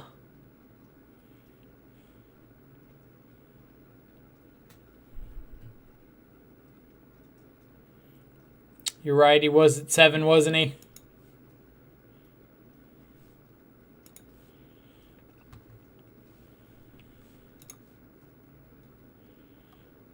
Three cards.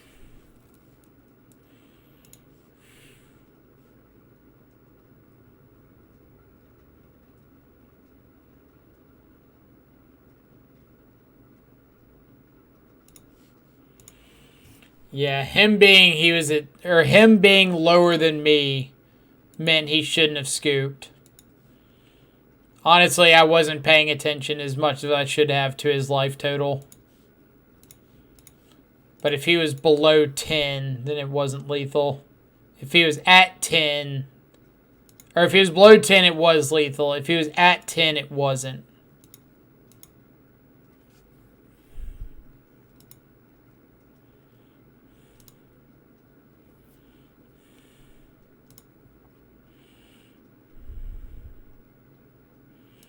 There's some value in playing nothing just to see what they're on, sure. I mean, I think that our 4 is not the worst in the world. Needs help, sure. But if our opponent just goes like Delver of Secrets, pass, we've got a shot.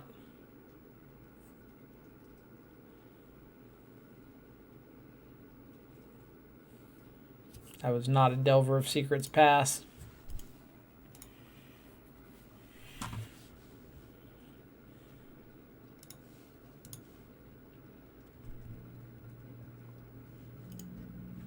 Through the breach.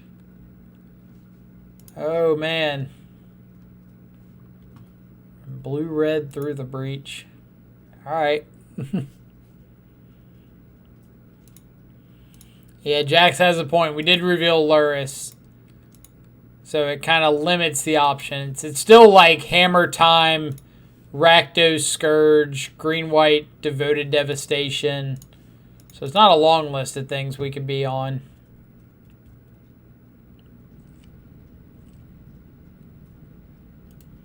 Alright. We know exactly what our opponent's on now, so we're just going to scoop it up. Let's see. Ferocidon's another thing that can attack. K-Command, Croxa hit the hand. Maybe Soul Guide if we want an answer to like a Snapcaster. That doesn't seem particularly great. I think I'm just going to roll like this. Or do I like Lurrus better than Ferocidon? Probably.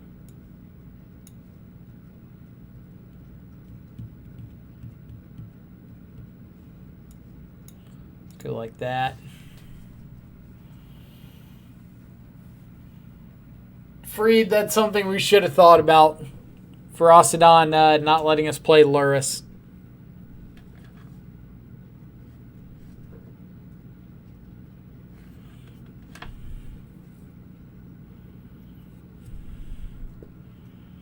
I missed a follow from a while back. Pad Evil, thank you so much for the follow. Hope you're having a fantastic Friday morning, evening, or afternoon, wherever you're at in the world. Thank you so much for coming and hanging out with us for a bit.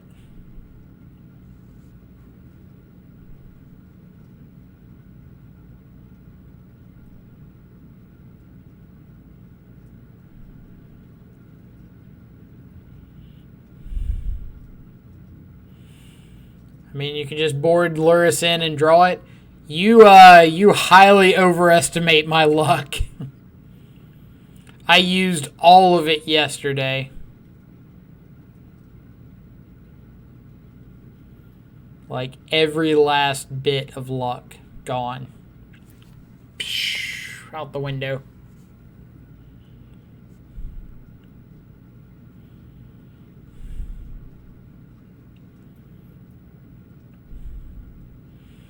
Would appear opponents got some tough sideboard decisions they've got to figure out.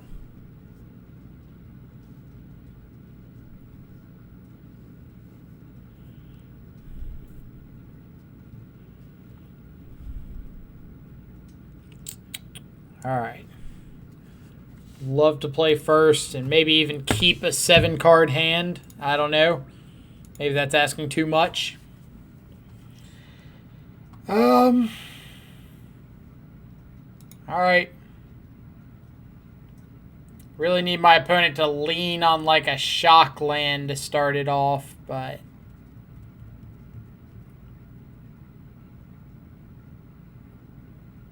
we will see what happens.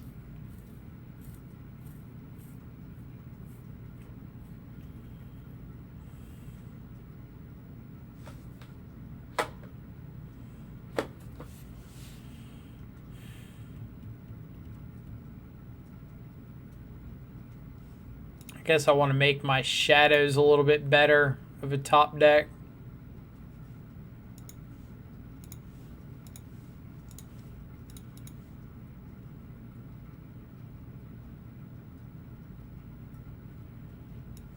Spell Snare. Madcap Experiment. All right.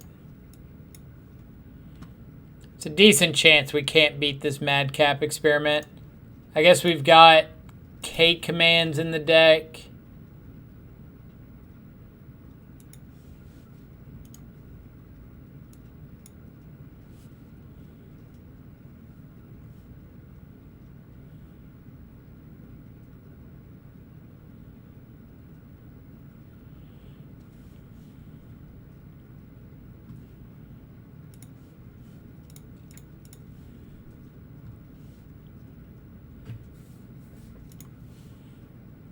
Attacking with Bomat here because I need to get down this this Scourge next turn.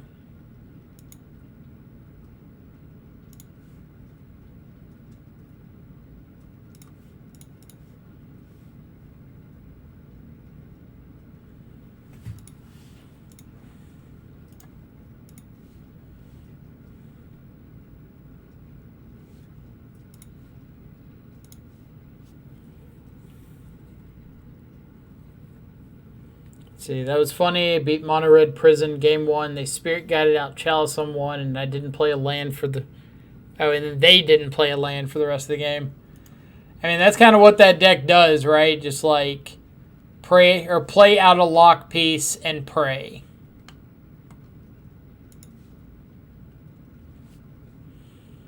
Like, here's what I've got going on. Hope it's good enough. All right, well, we have found an answer to Madcap experiment, so that's nice. Nice of our opponent to let us have that.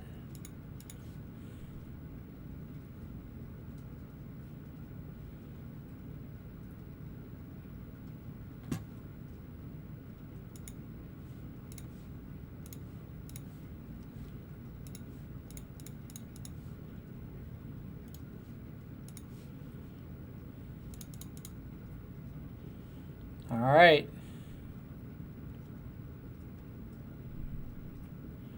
Spike finally cut Madcap in his last league since everyone knows about it. I mean, it's good. It's just he did do such a phenomenal job of putting up results on it that now, like, you almost expect it out of any red, blue, X, mid-range, or control deck.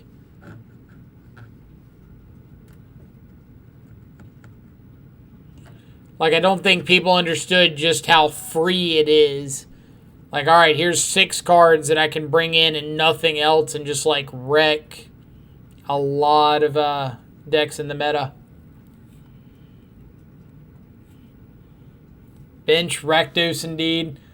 I decided I would be nice and play it today. See what happens. Scry to the bottom. That's what we like to see.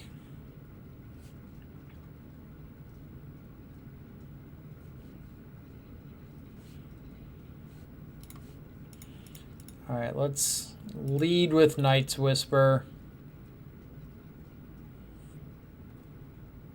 Just in case my opponent goes to, like, kill my my Bomat Courier. So close.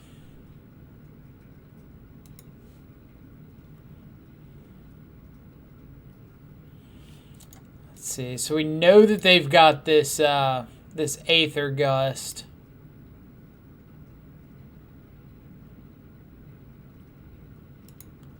So I'm pretty sure I'm more likely to want to trade in this Bomat Courier for cards.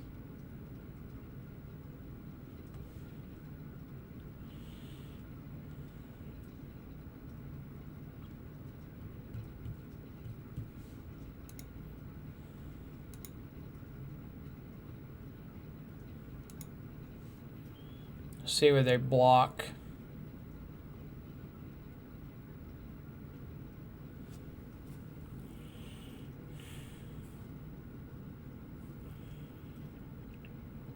Yeah, I think I want these 3 cards more than the Courier.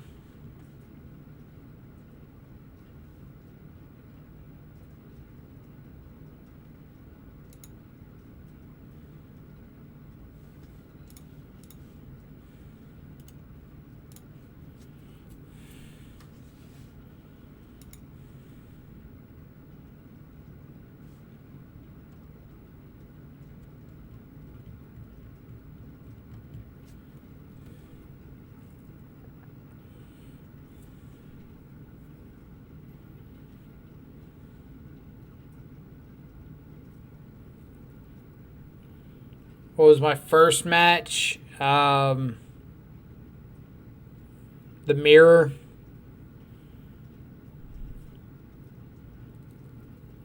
Yeah, this is the second league. We went 4-1 in the first league. Started off 4-0 and then lost match 4 to Charbelcher. Or match 5 to Charbelcher. Second league, currently 1-0. We beat, like I said, we beat the Mirror round 1.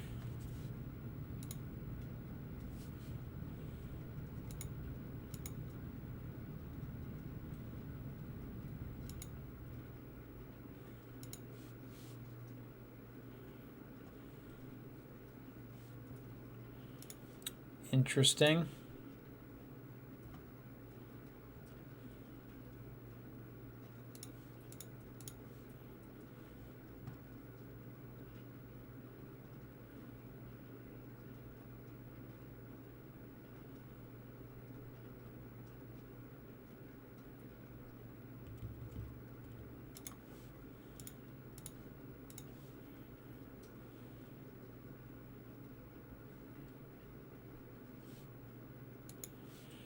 drawing there because if it happens to be like a lightning bolt, I could potentially present lethal to my opponent.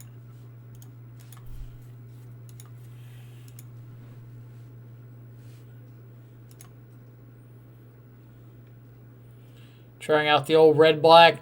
Yeah, I told everybody, like, I have made no secret of the idea that I'm not a huge fan of this deck. But they've recently put in improvements like Blood Moon, Inquisition. So I feel like it deserves at least me giving it a shot. Or giving it another shot, I should say. Well, we can't beat Through the Breach, Emrakul. So far, like, the one match we've lost was to Charbelcher, which obviously having blue anywhere in the deck would have made that almost a buy. The Blood Moons have been really good.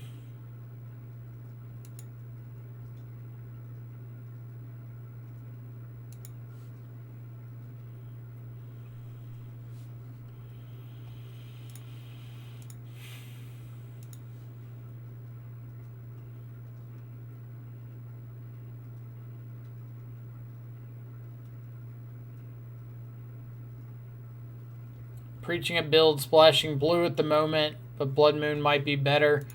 Yeah, like, we played against Niv to Light, or 5-color Niv. We don't know if they had the to Light part. But 5-color Niv and Amulet Titan, and both of them just, like, locked out hard from a Blood Moon.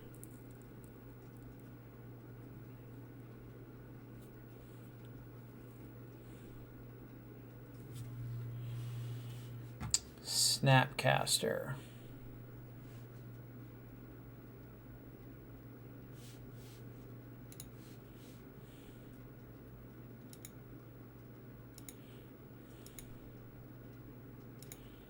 Alright, I think this is good enough to nuke the yard.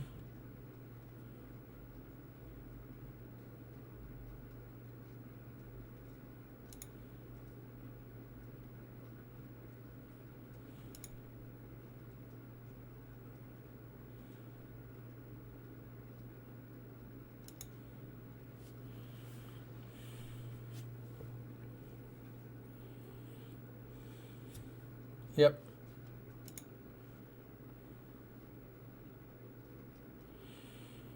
My sacking Bowmat.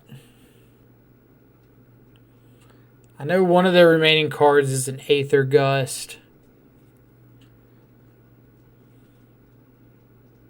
Could also put Luris into the hand.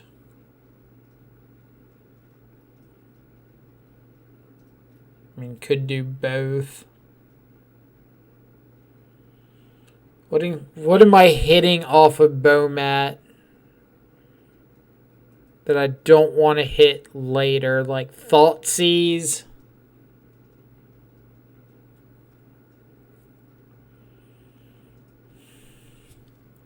I think Thoughtseize might be worth it. Like, I don't think this point off the Bowmat matters.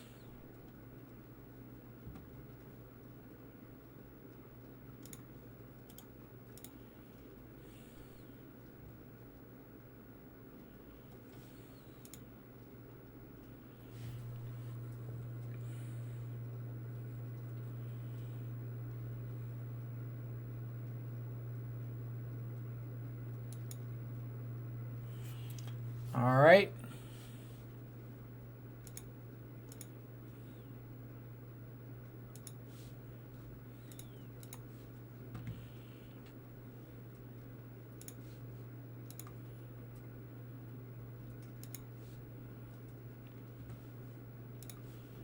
So let's go Luris to hand.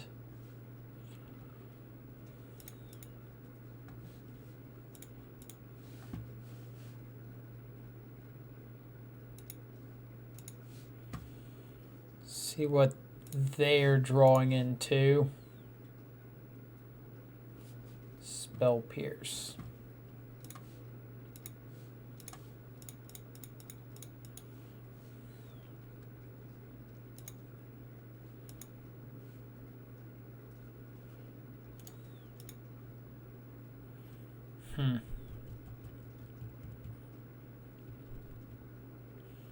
How many fetches in this build? 10,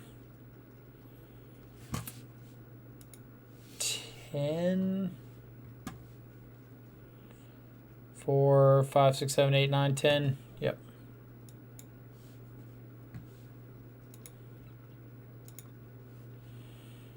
All right. If you got bolt, snap, bolt, I'm dead.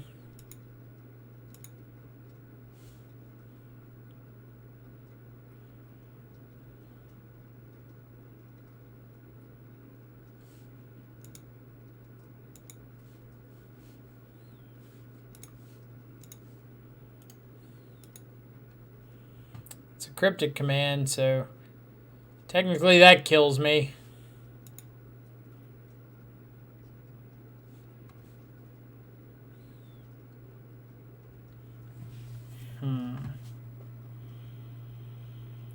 Could Croxa... Yeah, Croxa gets a couple, or a card out of hand. I need to Croxa plus Bobble, right? Because I need a way to get Platinum Empyrean off the board.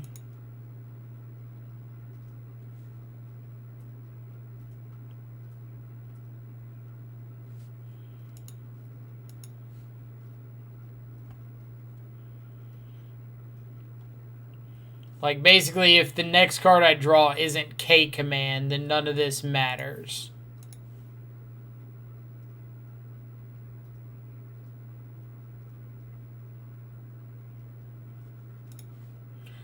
Jace Ultimate, thank you so much for the follow. Hope you're having a fantastic Friday morning, evening, or afternoon, wherever you're at in the world. Did you have both K Commands in? Yes. They are both in the deck. But I need to be able to K Command in response to this cryptic command. Alright, what are the odds? Apparently not very good.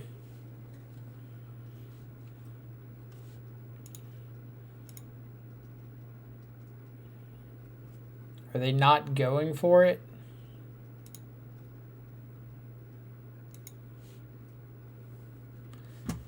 Something about that doesn't seem right.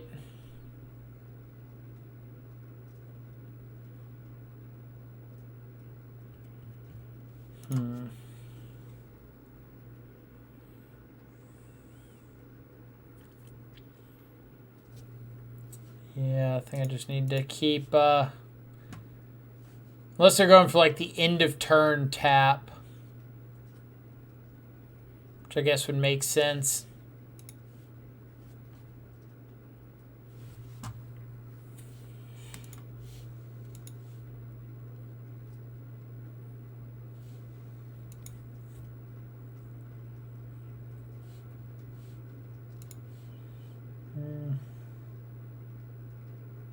Yeah, I can't play Croxa and potentially draw K Command.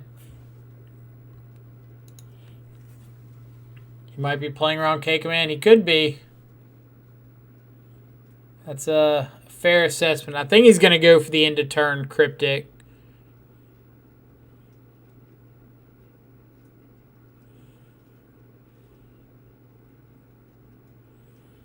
But we will see. But like, giving me 2 draws a turn to find a K Command seems a lot worse than playing around it. But maybe he is. Either that or he's got Through the Breach Emrakul and just like has decided he's going to win with that.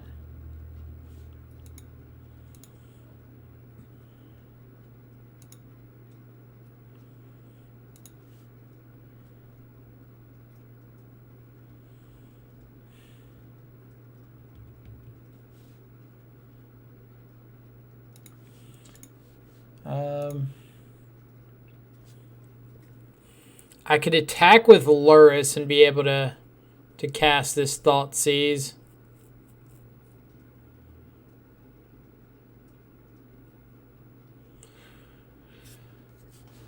Let's see.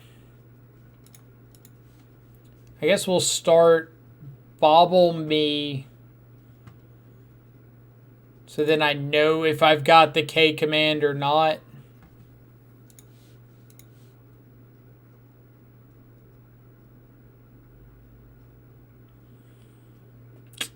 All right. We've got ourselves a game. I know he's got Aether Gust, Cryptic Command, Spell Pierce, and one unknown.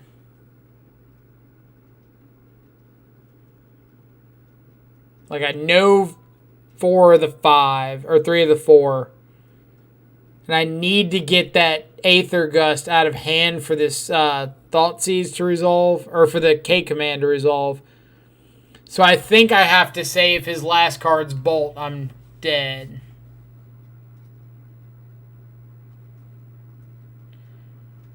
But now that I've got K command on top, I do think I need to attack with the Lurrus.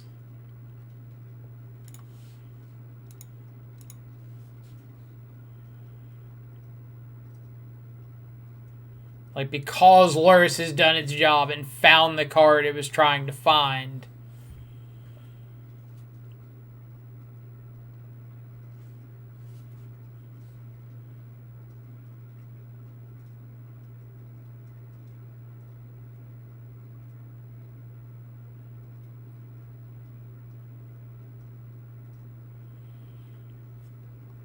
And I believe because this isn't preventing damage, it's just saying your life total can't change. Lurrus still deals damage.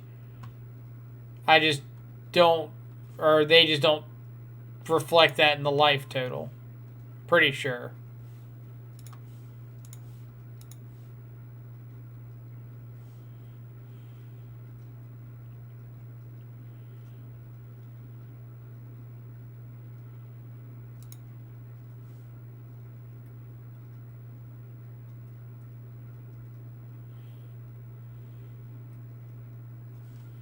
So, Aether Gust, Cryptic Command,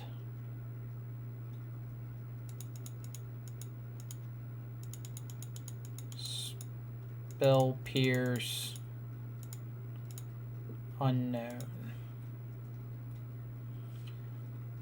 So, wrong Cryptic Command. They have Spell Pierce. Counter tap my team. Okay. And then I play Shadow,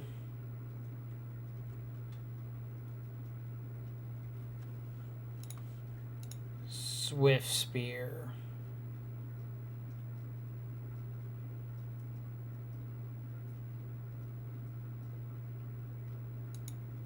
Okay. Like, if I don't play out a blocker, he just attacks with the Platinum Empyrean. I know that he has the Aether Gust. So I need to make some sort of an action here.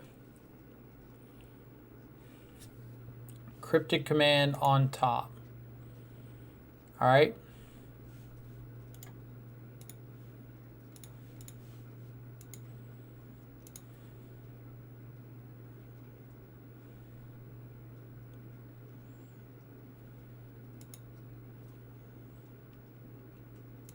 So on my upkeep, I'll discard,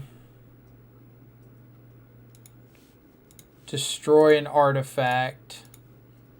This way I can pay for Spell Pierce, and if he Aether Gusts it on top, I redraw it.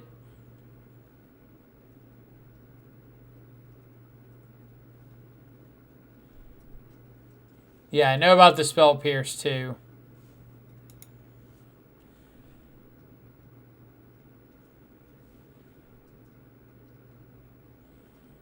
So this is the Aether Gust. Okay. Put it on top. Draw for turn.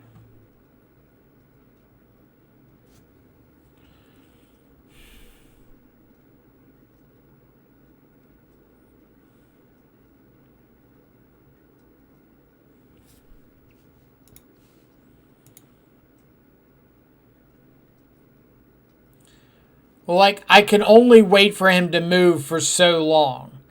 Because I know he's drawing Cryptic Command. So if I don't do anything, he just goes Cryptic Command, tap your team, draw a card, in response K Command, response Spell Pierce the K Command, done. Or if I don't get cards out of hand, Cryptic, tap your team, whatever, K Command, Aether Gust the K Command to the top.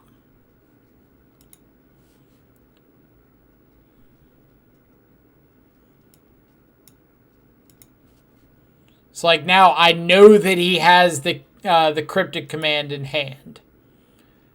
So I've got to find an opportunity to either get the Cryptic Command or the Spell Pierce out of hand and then make a move. Like I can beat Spell Pierce now if he goes for the first move. I don't have any more fetchables with this Bloodstained Mire, so I can't get back Kroxa plus hold up K Command unless I draw another another land like a Sunbaked Canyon.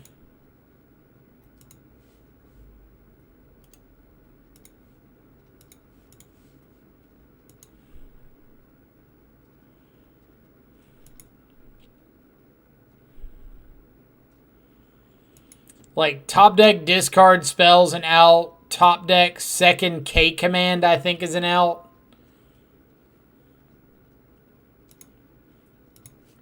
I think he's playing around double K Command.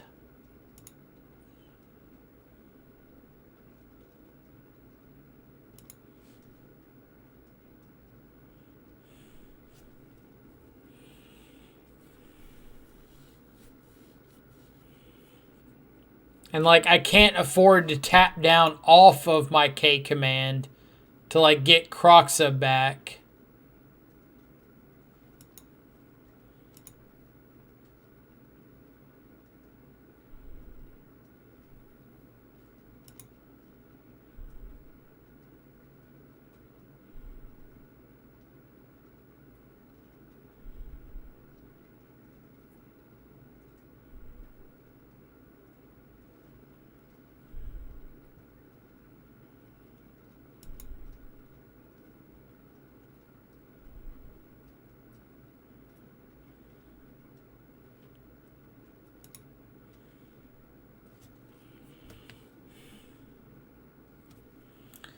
So that's another Mystic Sanctuary. So I think this is probably like my last turn that I can draw something.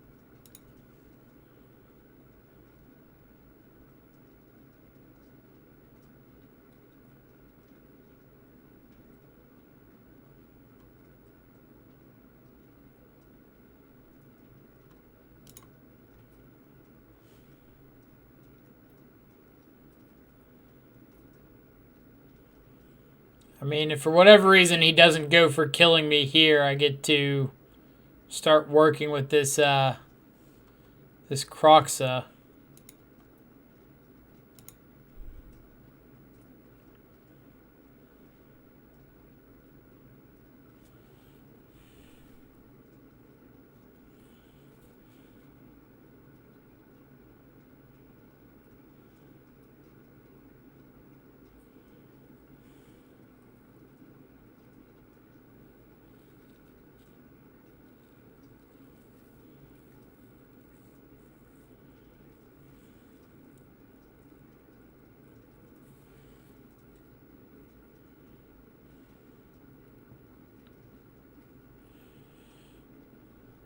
What are the odds we're going to get a game 3?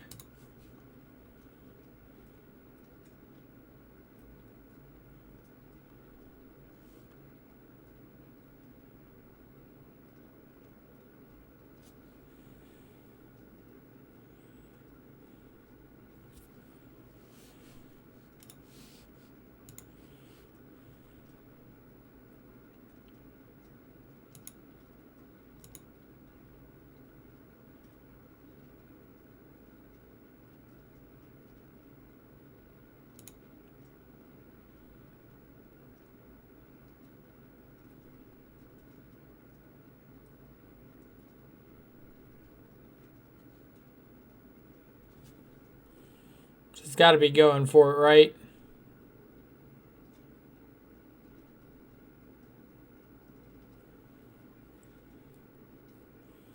Which means they probably just drew like another Spell Pierce or another Aether Gust off this Omen.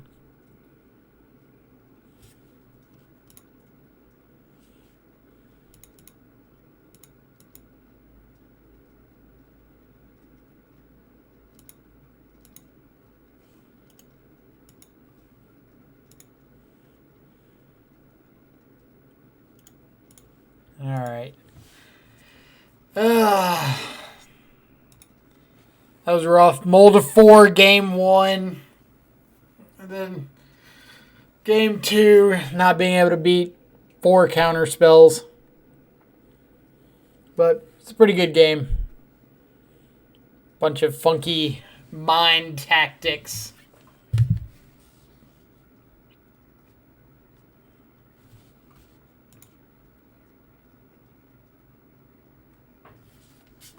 Jedi mind tricks, if you will.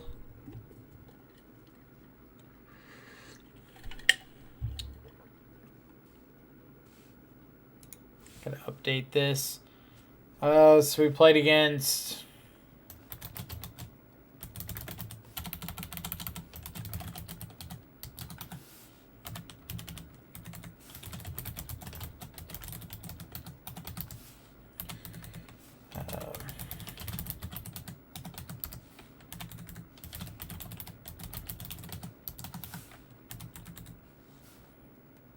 got mono green up there. Have to remember what else we played against. Oh, Niv. Yeah,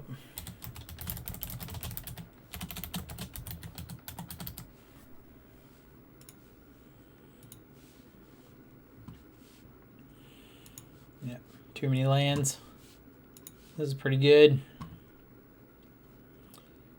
Let's see, we're on the draw. We'll just throw back a land. See what our opponent does. Benz, how's it going?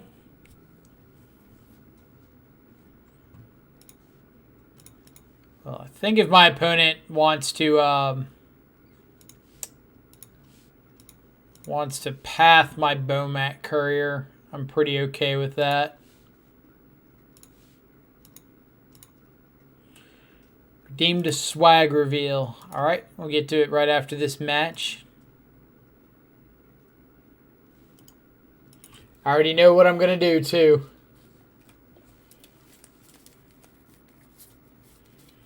I got to find them, but I know what I'm going to do. It's more than I can usually say.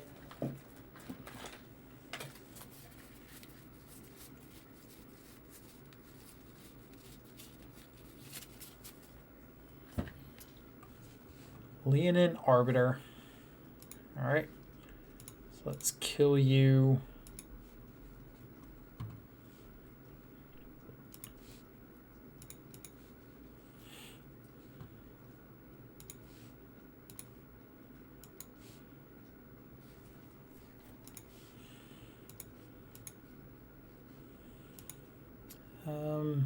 Inquisition or Thoughtseize. Guess Inquisition's fine here. I could Thoughtseize plus Shadow next turn. Skyclave Apparition.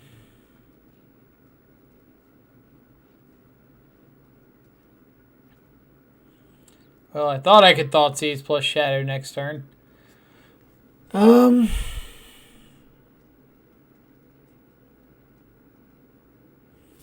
think I'm just taking Archon. Like, if my opponent wants to Apparition my Courier, that's fine.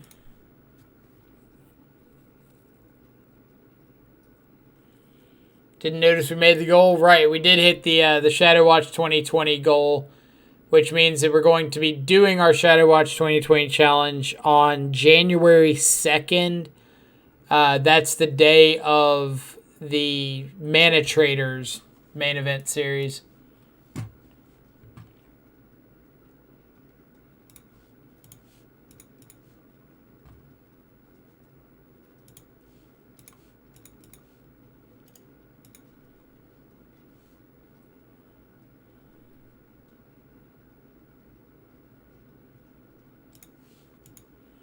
Alright, nothing too scary, please. Ghost Quarter. I said nothing too scary.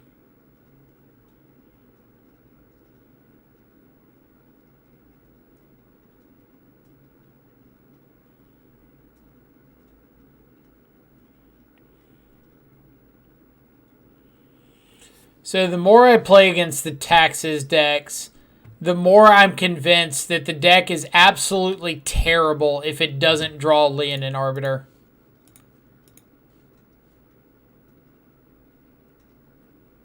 Like, I'm pretty positive it just doesn't function without this card.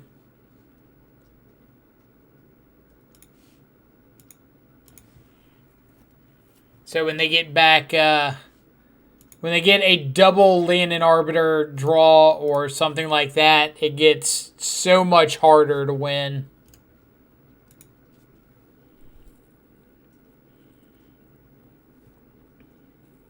Two days before I got to go back to work. See, that's what I was thinking about, right? I was just timing it around your work schedule. Easy.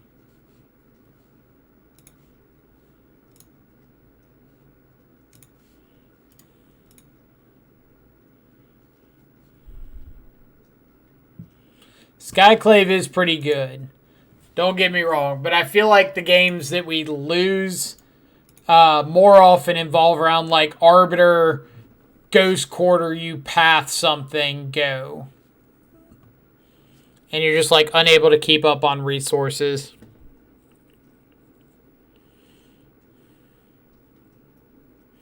But we also play like heavy fetch land decks. Alright, so I really need running lands, right?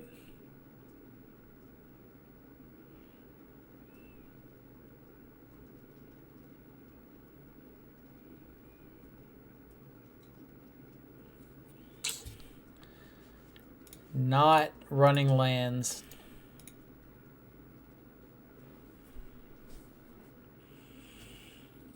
Let's see. Wanted to try Rakdos today. Playing it tomorrow, maybe. I don't know if I'm playing it tomorrow. It's more the fact that, like, I haven't liked the Rakdos deck. Everybody knows that, as I've gone over. But with the new additions of, like, Blood Moon, Inquisition in the main, Night's Whisper, I think it's important to get an updated opinion on it.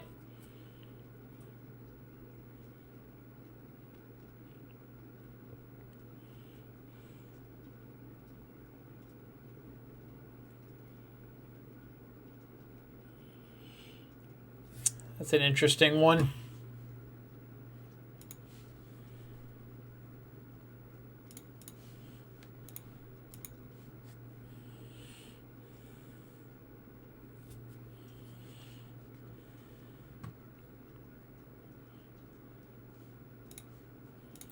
I think I'm just killing this.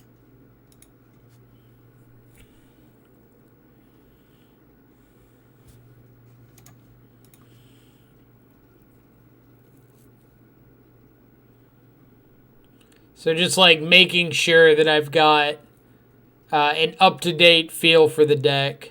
Plus, I know people in the chat have been interested in seeing more Rakdos content, so...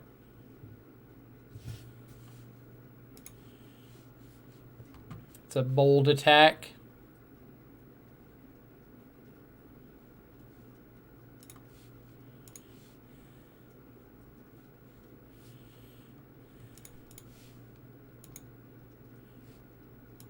Ah, I forgot that made my fetch land come in tapped. That was a punt. I just rushed to combat.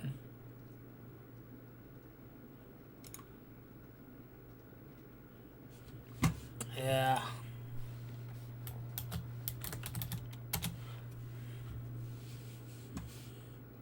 That was absolutely a punt.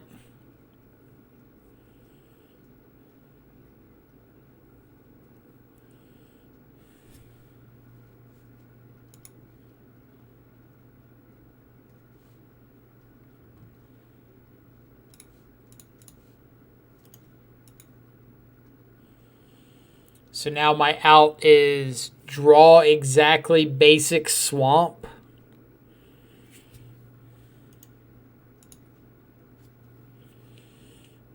Or not my out, but my best draw. Because I would need to get basic swamp off of this.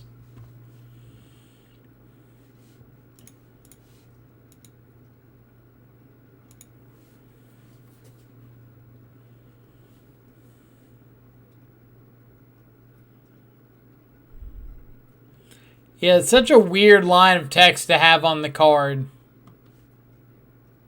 Alright, never mind. Out of outs.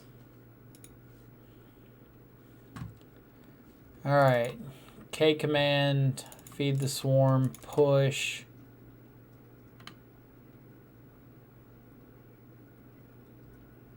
Guess Ferocidon's not the worst here.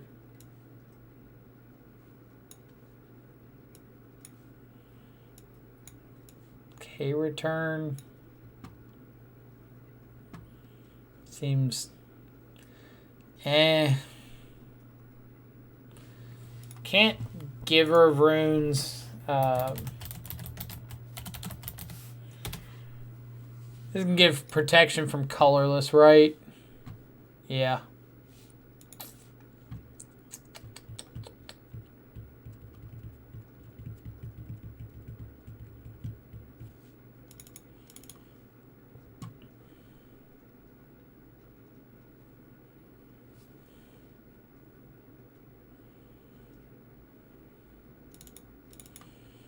I don't really want to be like bogged down with 3 drops.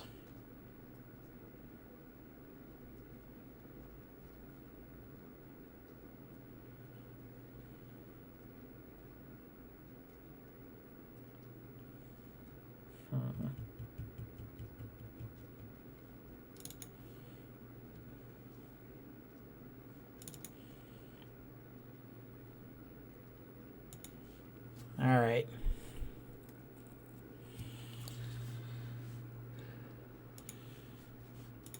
I think I'm just going to go on the hand disruption to beat Auriok champion plan.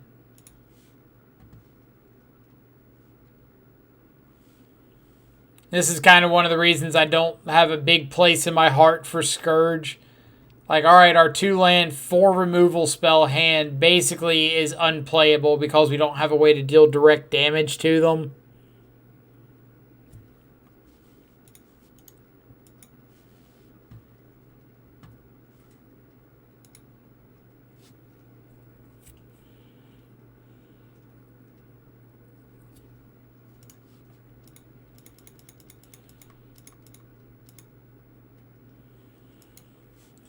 But I'm keeping it because, like, Lightning Bolt's live. Any of our 1-drops are live.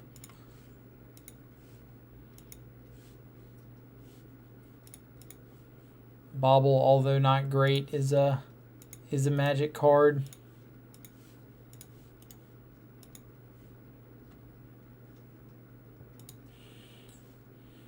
Want to draw off this Bobble on their turn in case I happen to draw into a Lightning Bolt. Shadows live.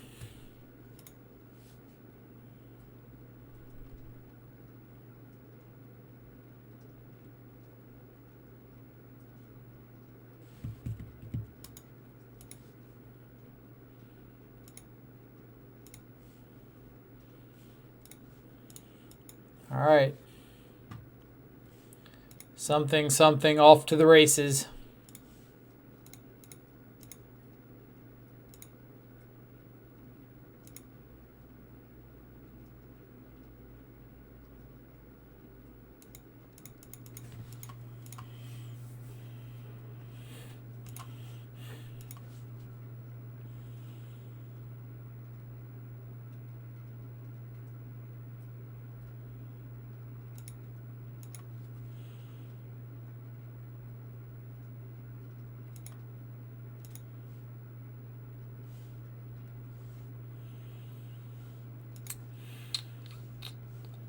Alright. Show me your Arbiter. No Arbiter.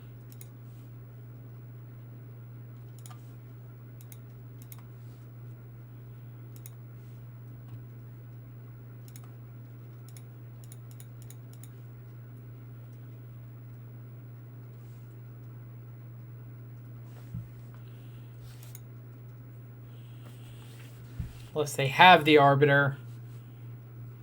And they're trying to make me think they didn't have the Arbiter.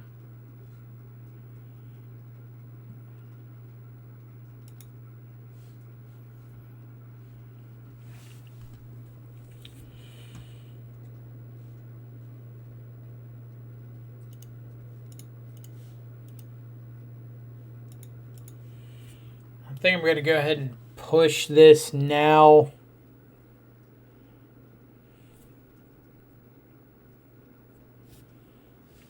Maul of the Skyclaves.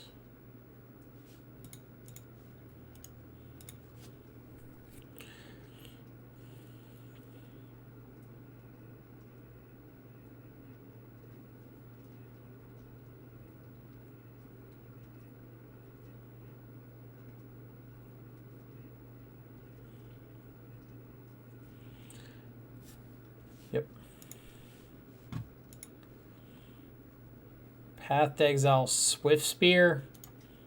I assume this means they have to have the Skyclave apparition or another path.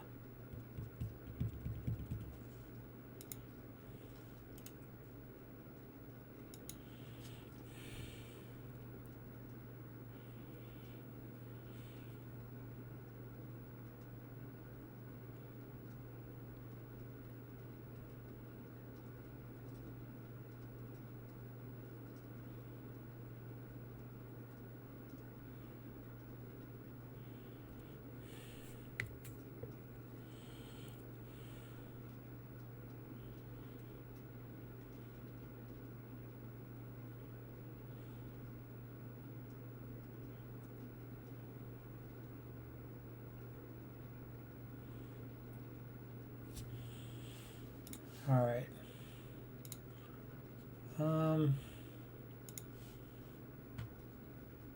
Start by attacking. Because I'm pretty sure if I go for Inquisition first, that they're just going to flash in a Scourge or a Skyclave apparition if they have it.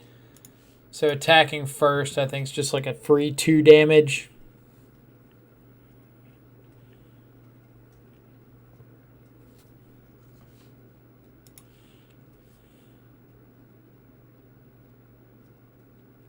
Archon.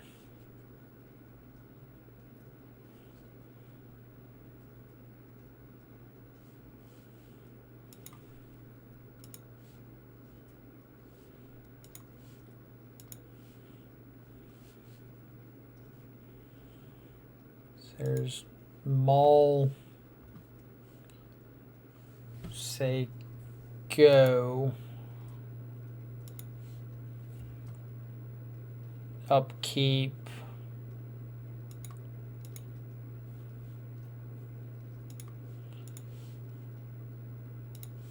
Dismember here.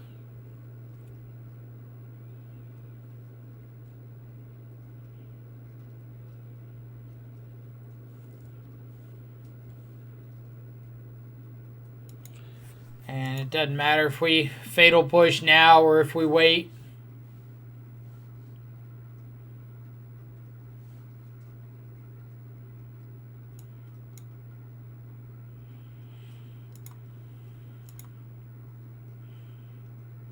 I guess we would rather dismember the giver, right?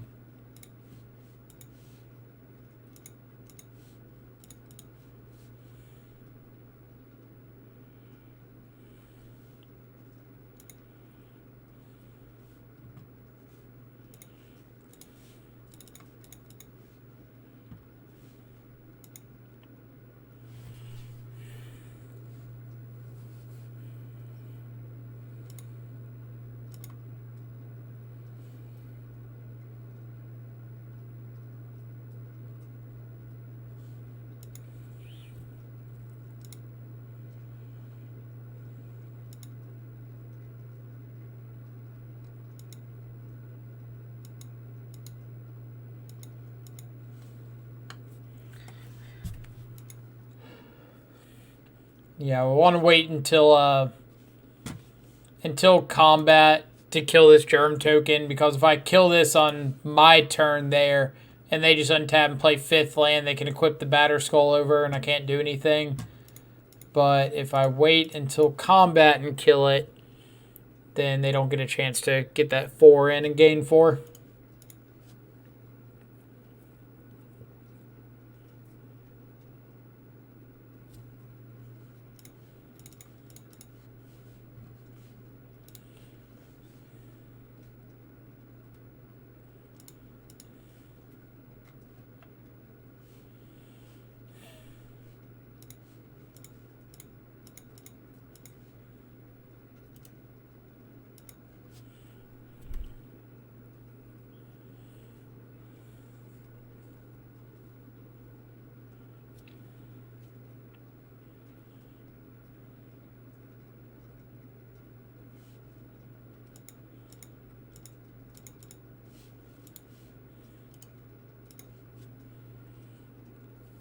Flicker Wisp.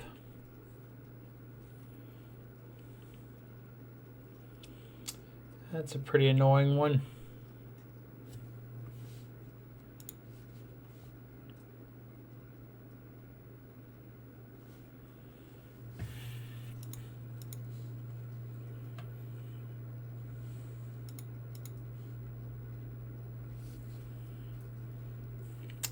Do I board out Battle Rage in this matchup? Yes. Usually I do.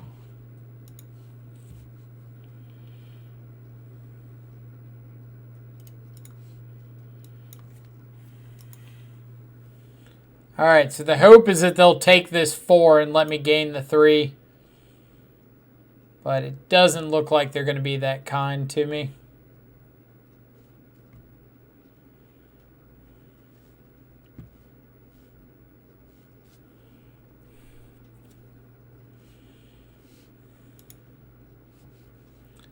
So Flicker Wisp is going to blink our Luris. Go ahead and Fatal Push this.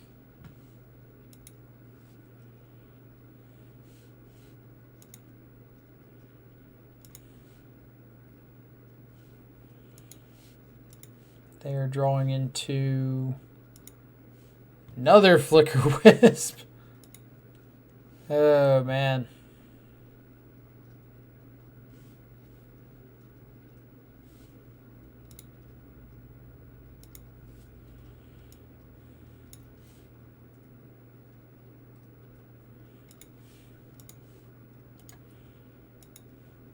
Silent Clearing. Alright, so we need to fade this Flicker Wisp.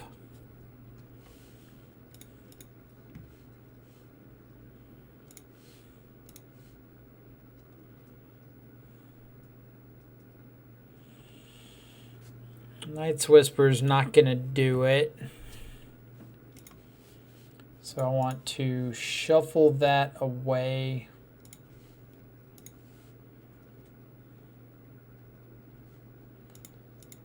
Cast a Bauble.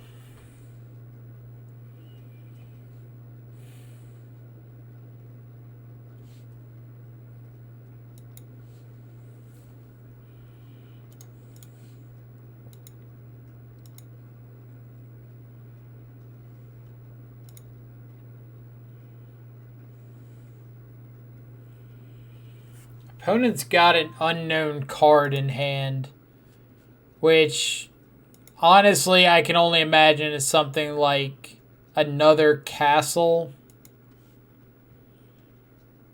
So they've had this card for a few turns now and haven't done anything with it. But I guess we'll double check. Or another vial, sure.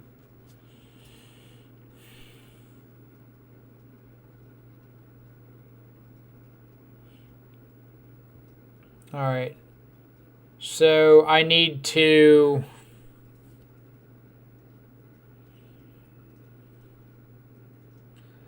my outs are K Command and Fatal Push. If I bobble now, draw the card on their upkeep. If it's a Fatal Push or a a K command, I can crack the Bomat, hold priority, fatal push, or just cast the K command. If not, I can crack the Bomat Courier and get 2 looks at it.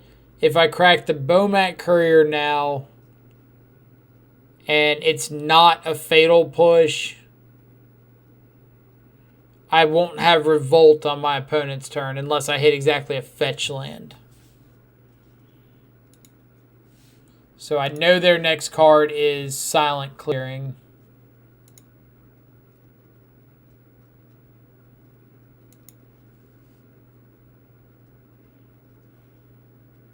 Right. Push first, hold priority, sack the Bomat Courier. You know what I mean.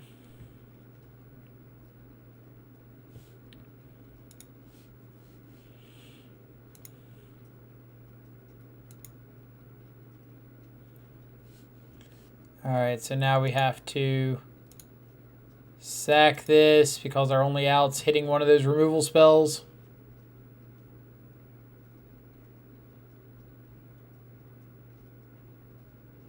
Nope. Alright. GG's. GG's. League is going infinitely worse than the first one.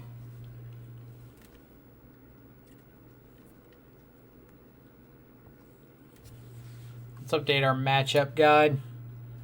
So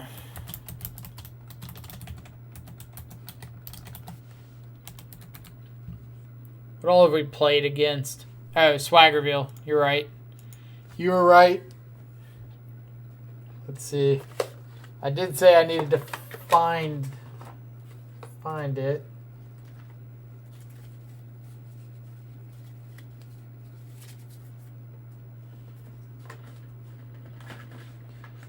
It is a swag reveal with a story.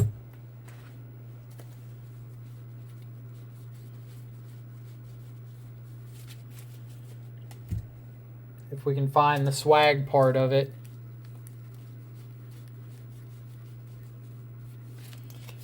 Alright, come on.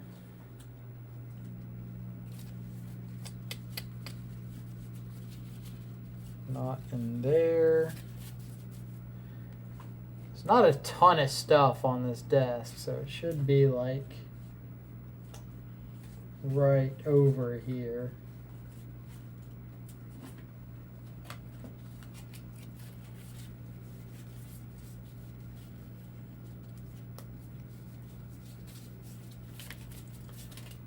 Oh, come on, where you at? Don't you love when magic cards just hide from you randomly?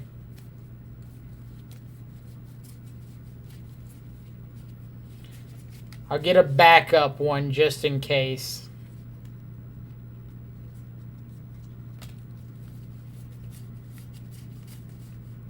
But I don't want to go with the backup one. I want mine.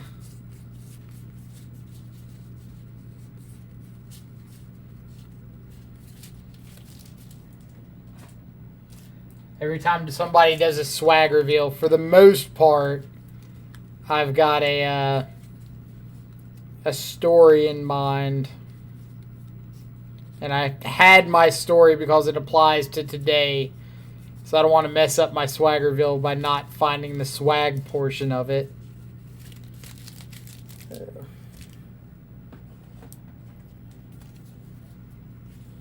It just fits today, you know?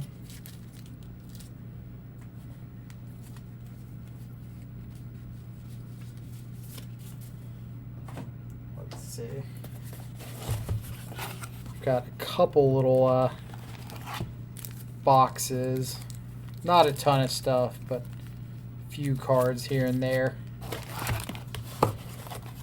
Luckily, I keep the boxes organized, so if it's in the box, I know exactly where it will be in said box. Gonna show off his toe. Shh! Don't tell everybody. Can't let them know that it's just a toe. Where are these things?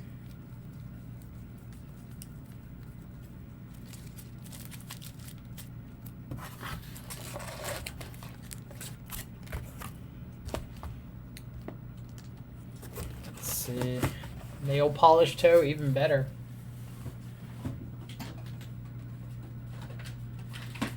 Tell me they fell down in here. Got a random foil Seagate restoration if somebody needs that.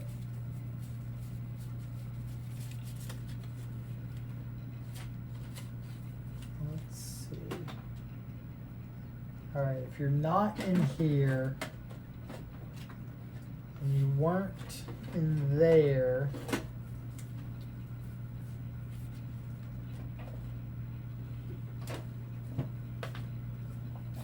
are you in here? There's only so many places this card or these cards could be.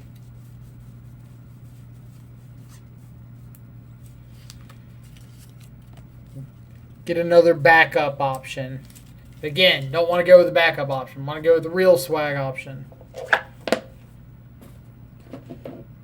For those of you who don't know or are hanging out for the first time, we have a swag redemption channel point option that is basically I reveal some card or cards from my collection that either is cool, like maybe foil, maybe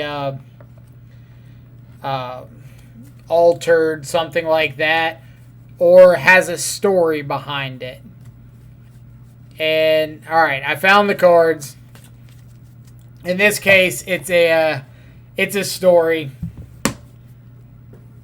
And I hope at least one of the other members that it applies to is in the chat, but I don't think they are today.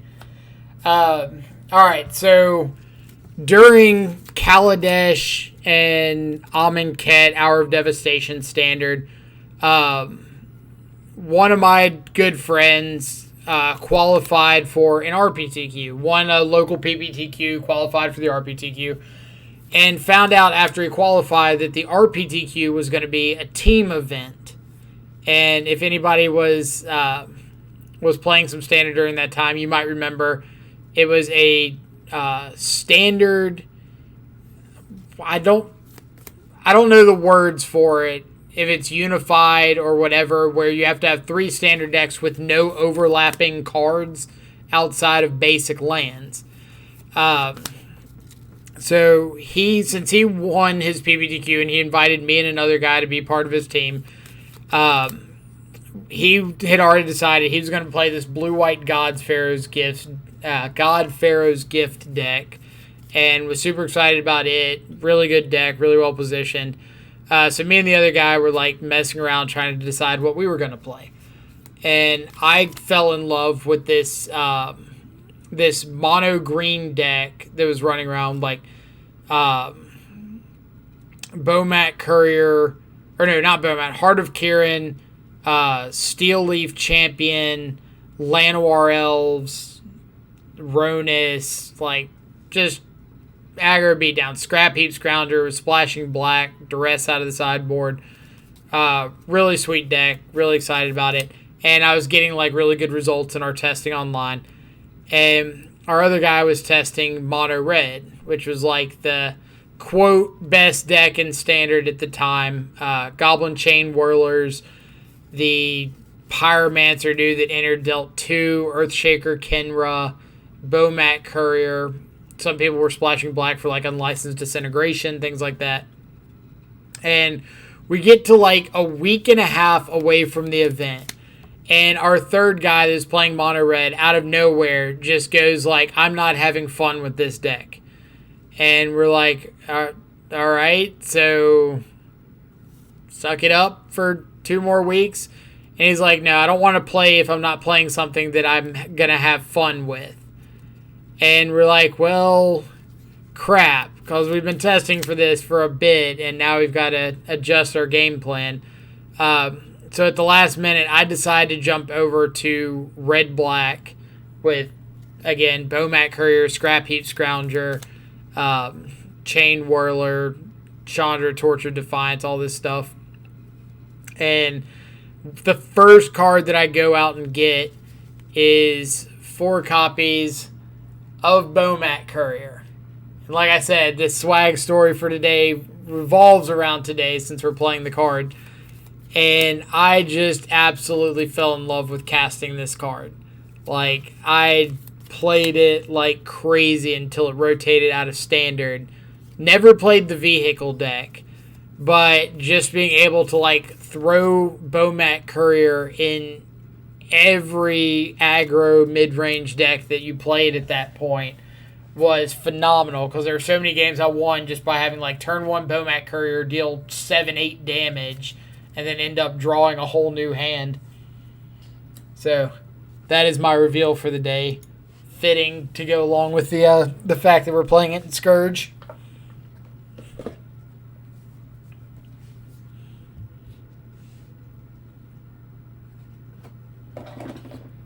Long story short, really love Bomat Courier. Have a play set of them. Who did the art for them? Craig Spearing. Could probably get them signed. I'll have to double check that. Maybe that's what I'm going to do next. Get a play set of signed Bomat Couriers.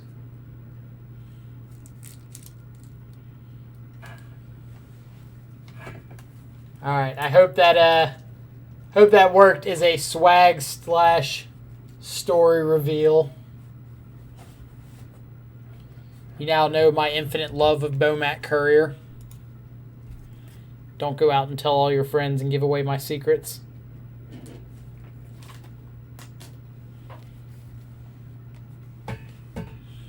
Juice box, appreciate it. I like having stories about cards that are like important to me, or cards that I haven't gotten rid of because they have some sort of sentimental value. So like that one being from this team RPTQ that I got to play with some really good friends is important.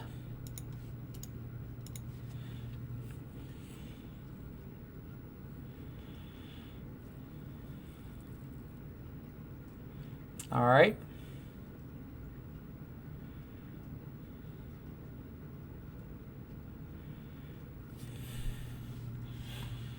So now that we've drawn the second Blood Crypt, I kind of want to just... What do I want to do? Just pass.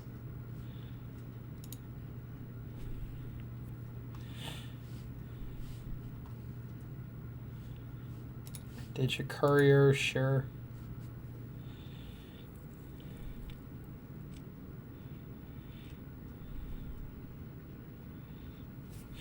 Like, I'm assuming my opponent's on burn, but looks can be deceiving.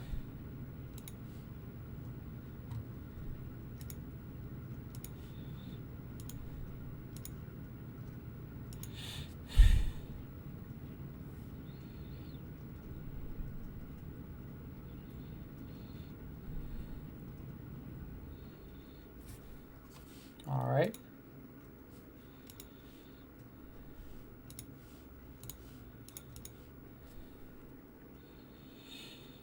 Skewer, Spike, Skullcrack.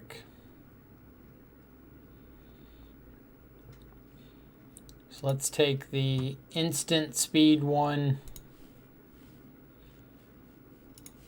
Play out a shadow, because if they go spike me, they can't skewer my shadow.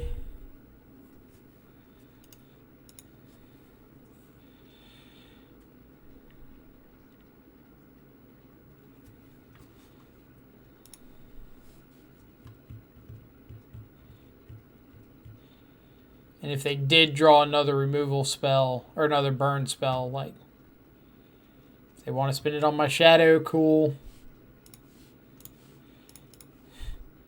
Thoughtseize here, because it's essentially gain a life.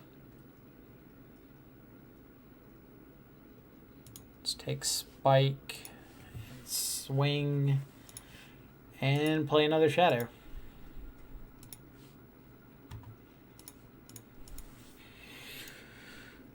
So a fetch land is lethal next turn. We can fetch shock, play Bowmat Courier, dismember our own Bowmat.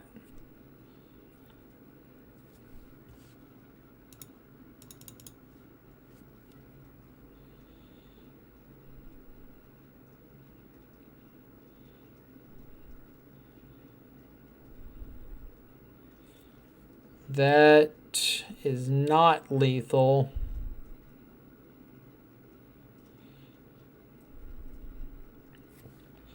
So if it's not lethal, I think we're just going to err on the side of hitting them in the face.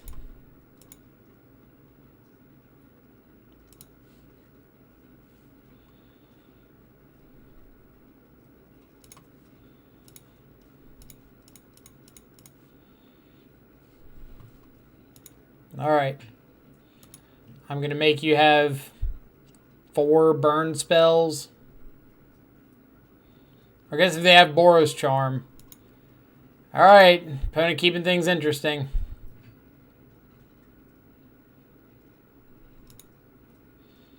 Did you draw the burn spell?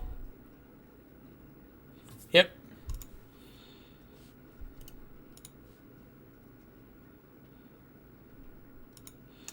Had to be Boros Charm.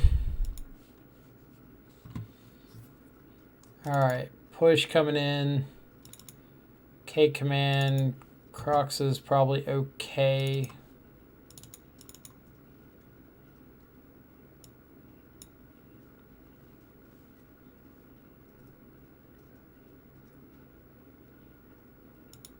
Yeah.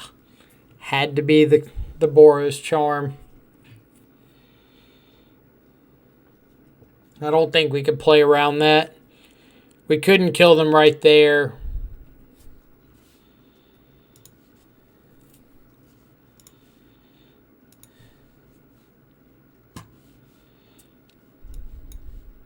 Yahtzee.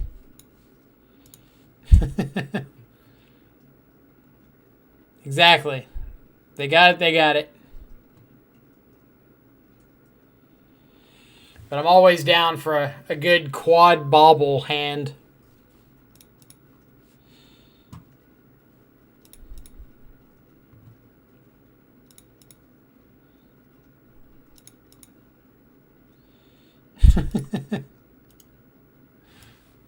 Oh, I love it. All right, so we will take a look at their upkeep. Sunbait Canyon, sure.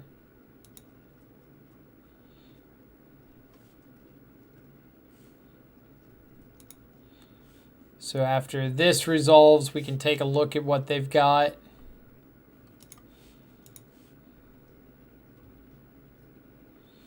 Mountain, sure. Resolve this.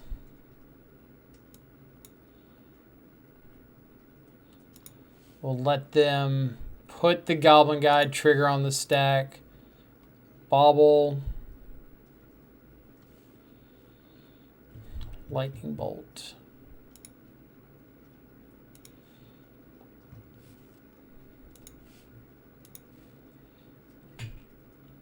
Resolve Goblin Guide trigger. Knight's Whisper.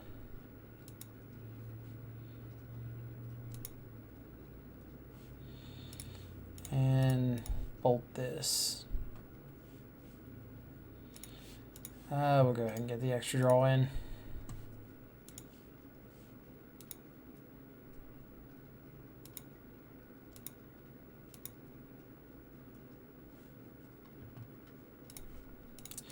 Well then.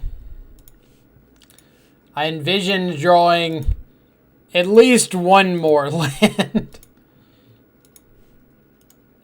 Maybe 2.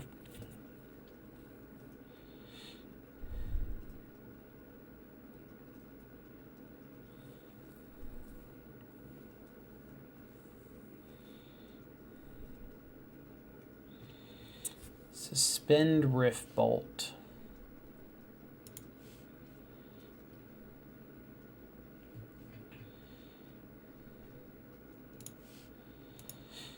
So it could be setting up for a skewer next turn.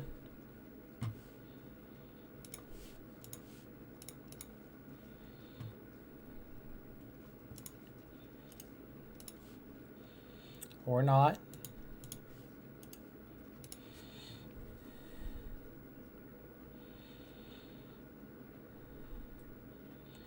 Bolt my bone mat. Alright. So I think we're just going double shadow here.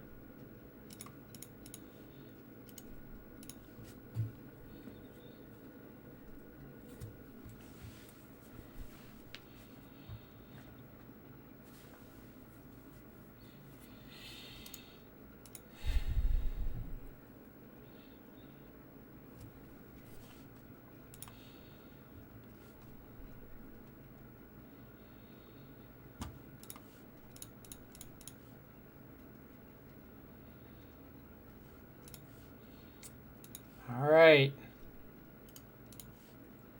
Are we making our opponent have double instant speed burn spell to kill us? I think we are. So we know their deck plays Rift Bolts and Skewers, as well as haste creatures, so like any of those are dead. They have to have two instant speed burn spells. So Bolt Skullcrack, Bolt Boros Charm.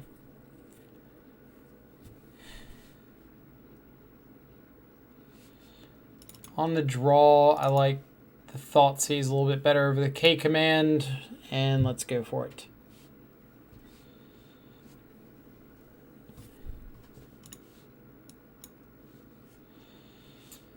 Yeah, hand's pretty good.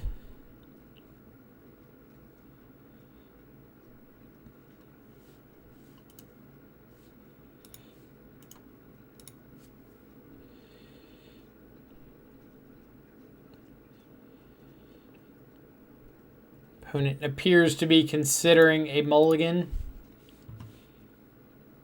They did. To at least 6. Just a 6.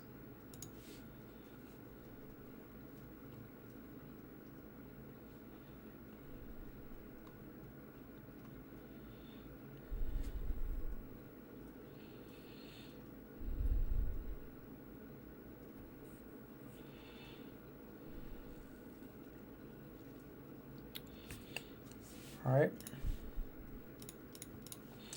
So I'm going to fetch up Basic Swamp on my turn so I can play around Skewer the Critics. Question is, I think I'm just firing off a hand disruption spell.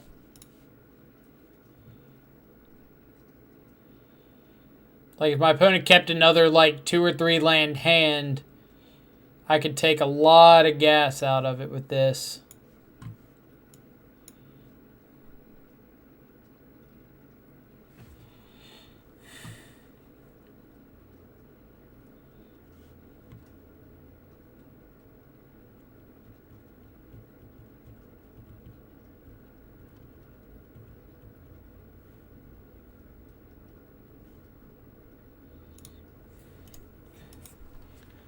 Alright, so next turn I can get another Basic Swamp, push the Goblin Guide, Thoughtseize away one of the burn spells.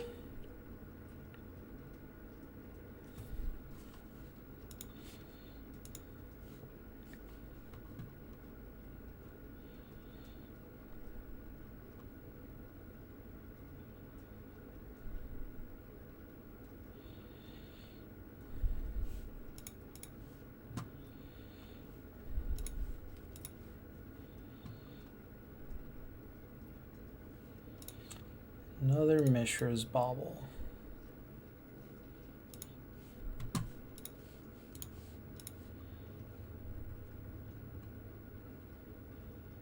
Another Boros Charm.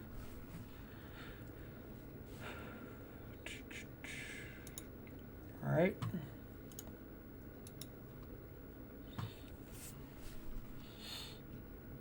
So I guess on the bright side, this K command's probably going to have text.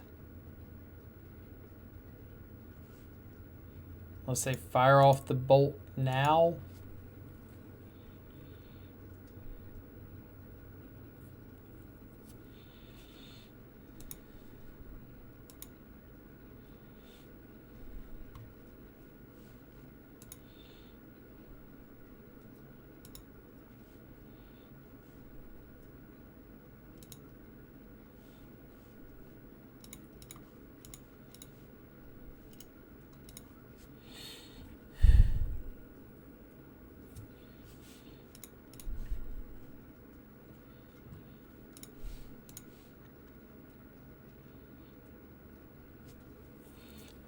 Vantage.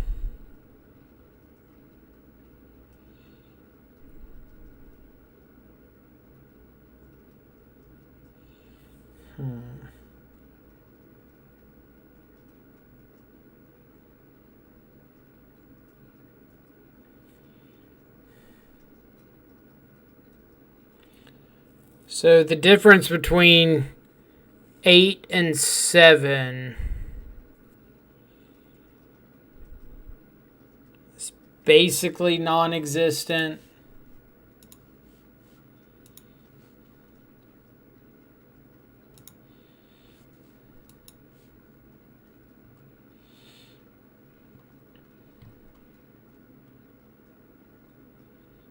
Unless they draw the third Boros charm.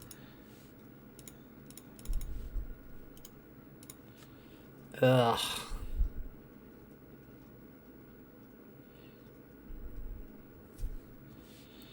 And I need you to not draw all Boros charms. You're messing up my math.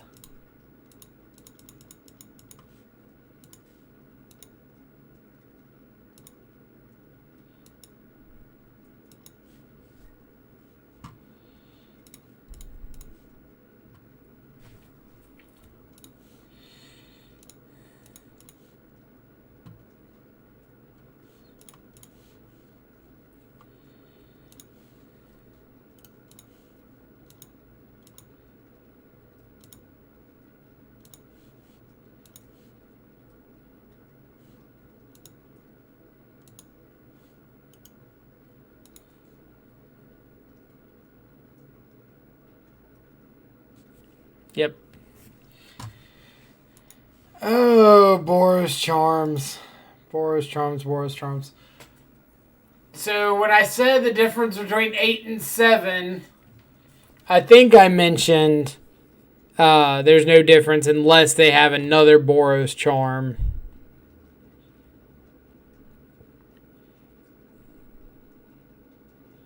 But if I had played out the Inspiring Vantage, I would have had red mana for that turn for 1 less life.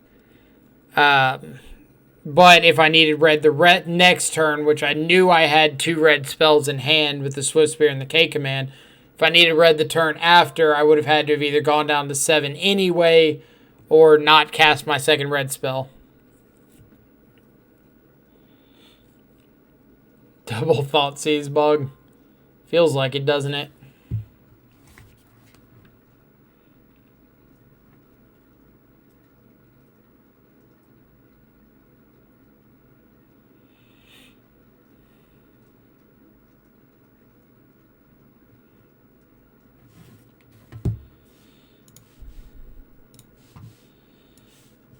Go away, give her runes.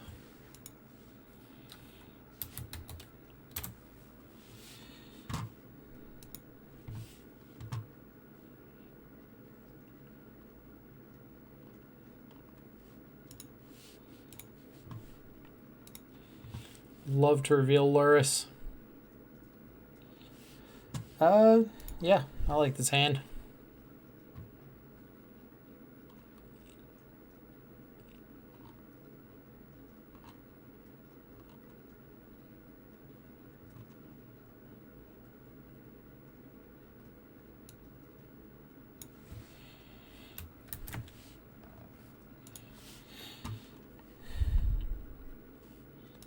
Alright, so let's start with bobble ourselves to see if we want to fetch or not.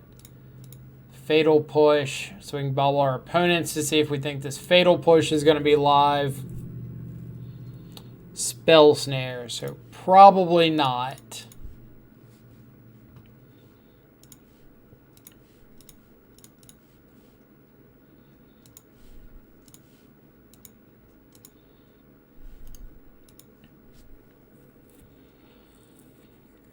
Accidentally submitted the wrong deck when I went to play a league. What'd you submit? Amulet Titan? That's funny. Blue red Kiki. Never mind. Your choice was worse.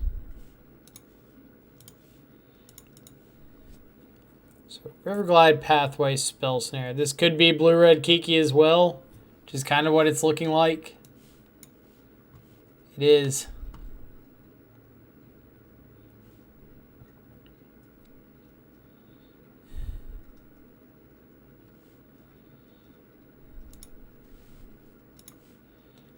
That's kind of funny.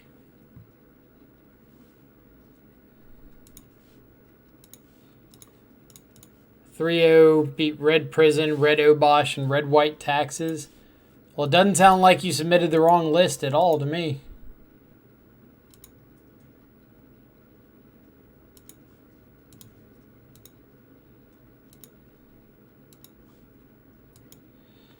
Opponent didn't opt end of turn.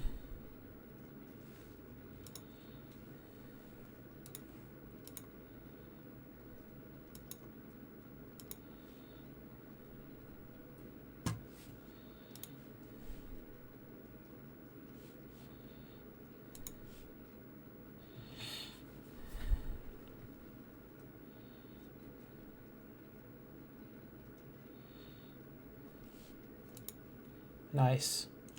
So now I get to resolve this Scourge.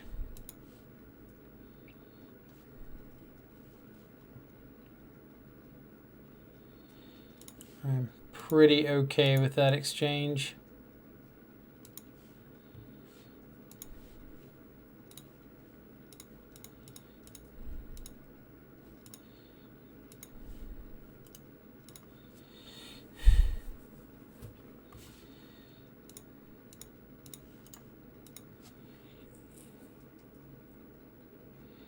Just had a nice EE on one, killing Vile and 2 Giver runes.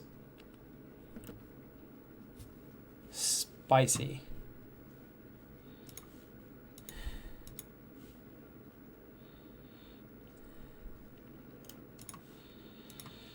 All right.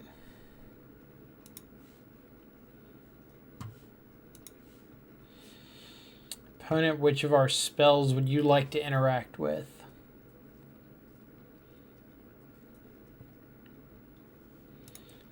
I would like to cast a Scourge of the Skyclaves, because I want them to spell snare this so I can resolve Night's Whisper.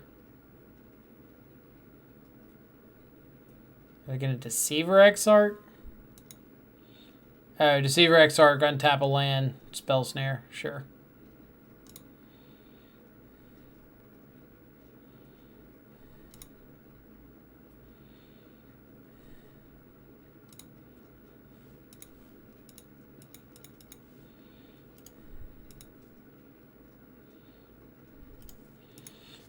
Imagine Scourge of the Skyclaves is a bait spell.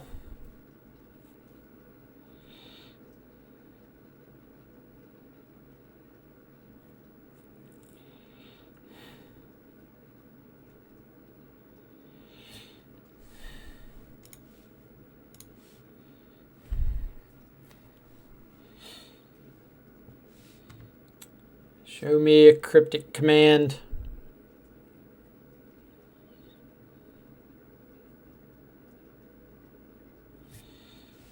Tap my dudes, draw a card. All right.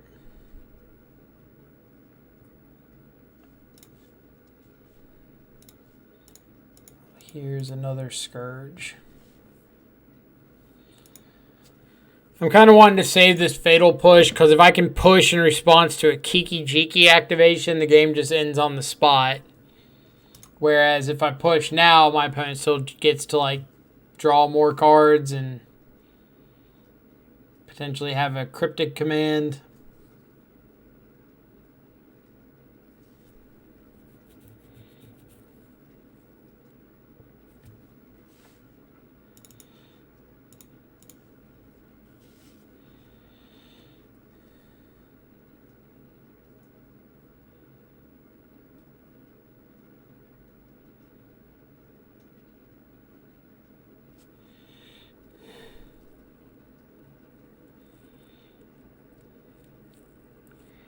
Maybe I could have baited it.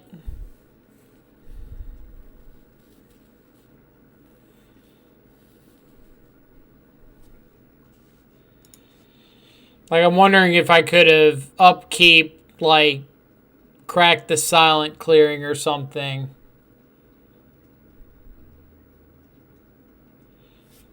I don't think it would have been right, but you know, lines.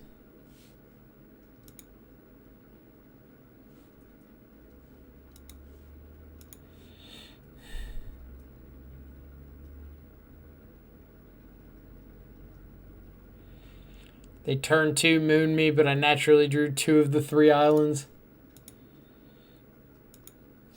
You have very different luck than I have with these decks.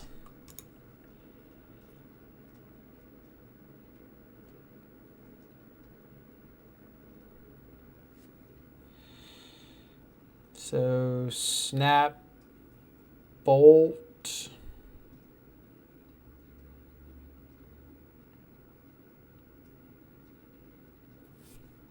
I guess let snap resolve, see what snap's targeting.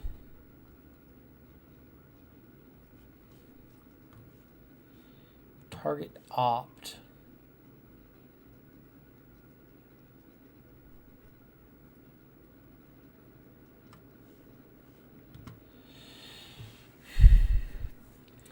So then I will crack, fatal push the Exarch.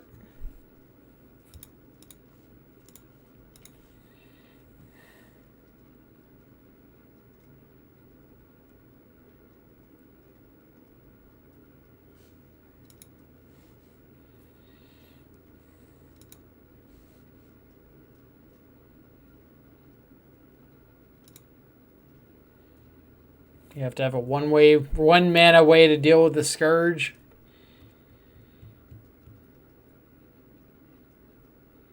I guess you don't. Life totals.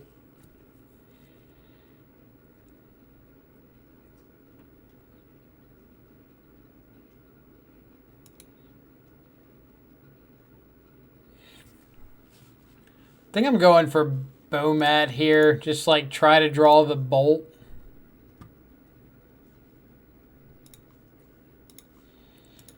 Well, it's not a bolt, but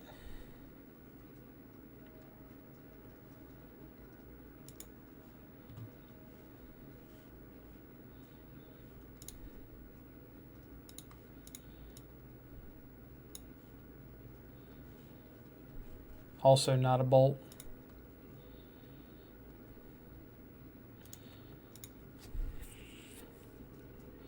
So they could draw bolt, Archmage's Charm into bolt.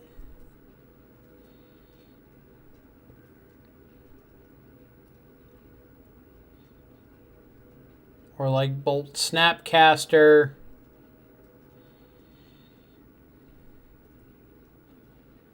That I don't think is going to do it.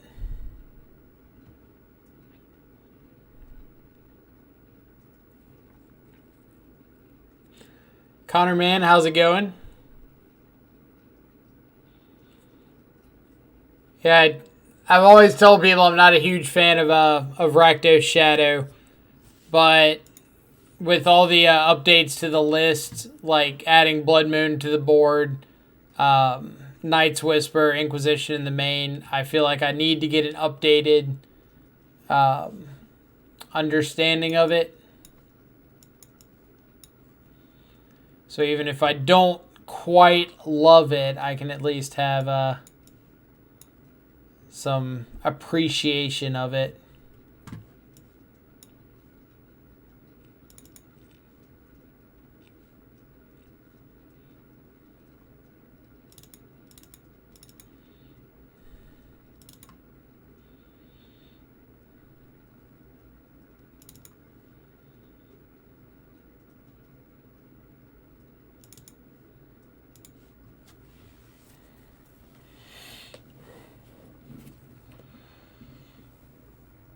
So we went 4-1 the first league, and I think we're like 1-3 this one.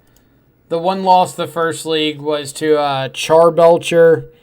This league we lost to like Boros Burn, Mono White Taxes, and something else.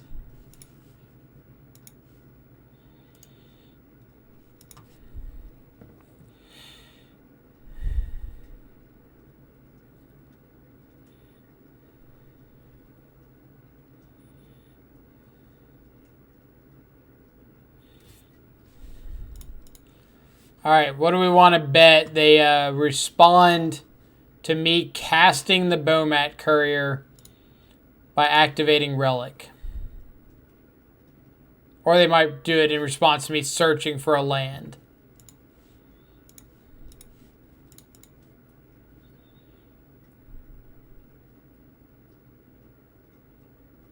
Every time.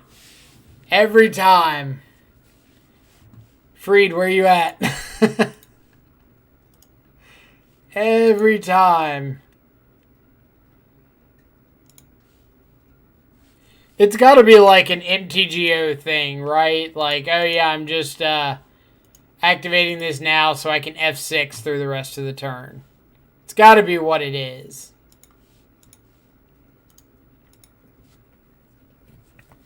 Nothing else would make sense to me.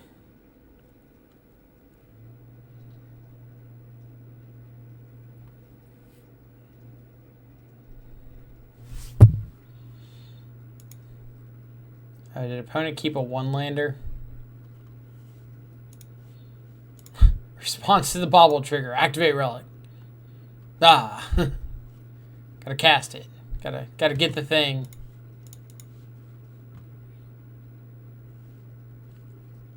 %, that. Gotta get those game actions in as soon as you can. I mean, power to them, I guess.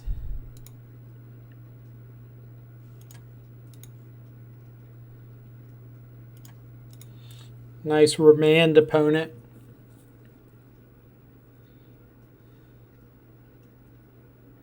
Well, now actual nice remand. Unless we draw our second land. Nope. Second land. Relic. Dang.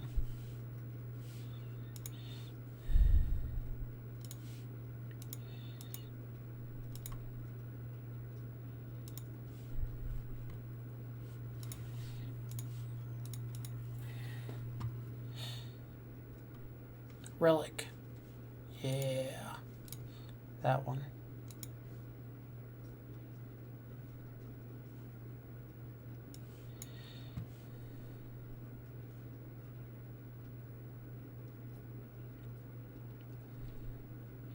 I don't really want my opponent stealing my Bomat Courier.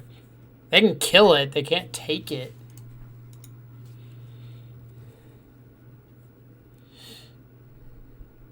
APM and Magic.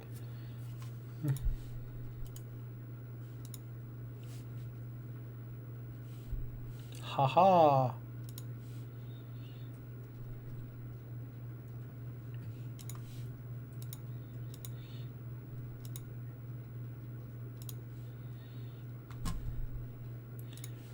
Opponent, it's okay to be terrified by our Bomat Courier. Casting Inquisition before I cast this Polluted Delta. So if they remand this, I get to resolve my second hand disruption spell. Like, for sure. If I Polluted Delta and then Inquisition, there's a chance that they could just, like, abrade the Bomat Courier. And I don't want them to abrade my Bomat at this point.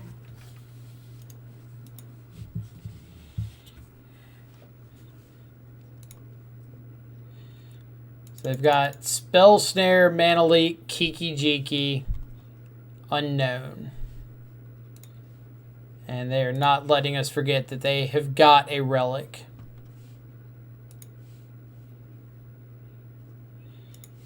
Big money Bomat indeed. I'm like trying to come up with what's the number I'm looking for to crack this Bomat. Like, where do I think the threshold is?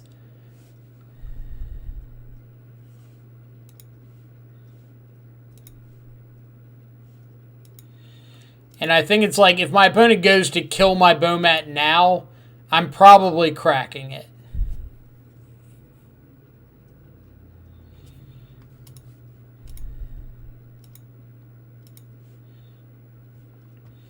But I would also like to get my third land first.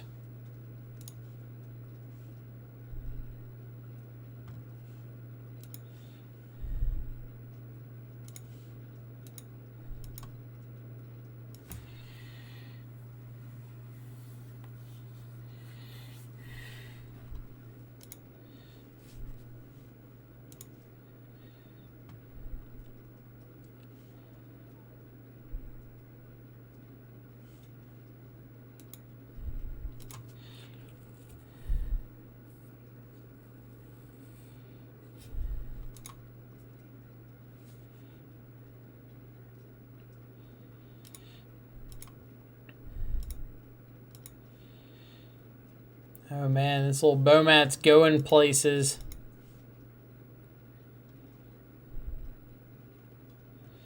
He's seeing the world.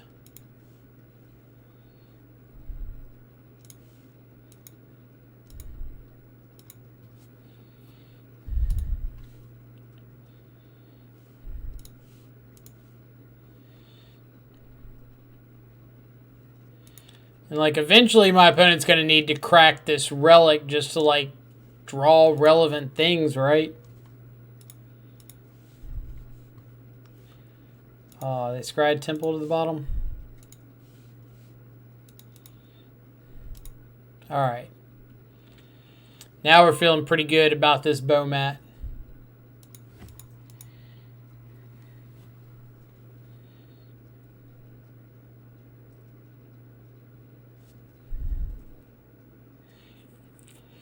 EE on 1. Sure.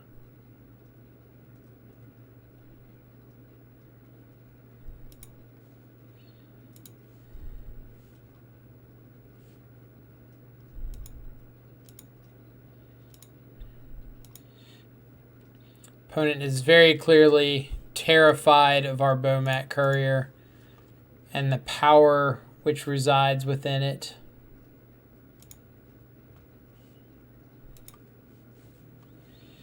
We are the control deck now.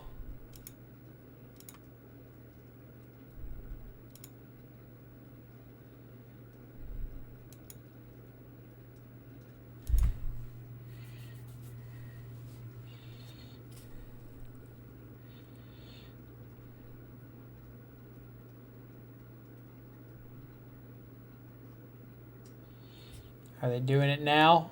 Oh, baby. Oh, baby. My Bomat is ready.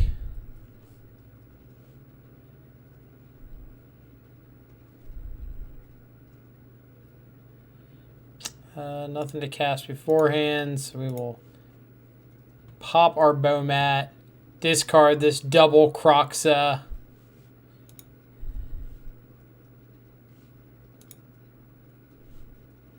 That felt fantastic.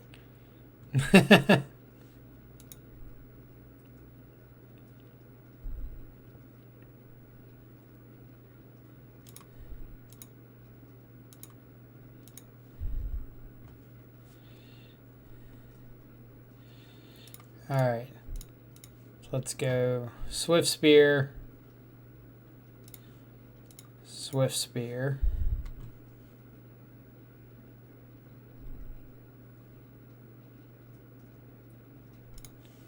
Inquisition.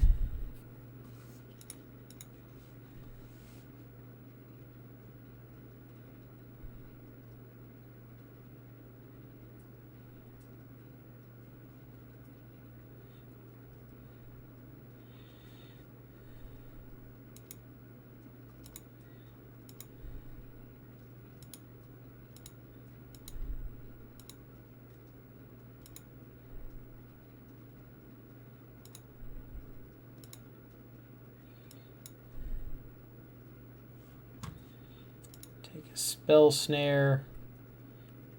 Then we will Thoughtseize a Kiki Jiki.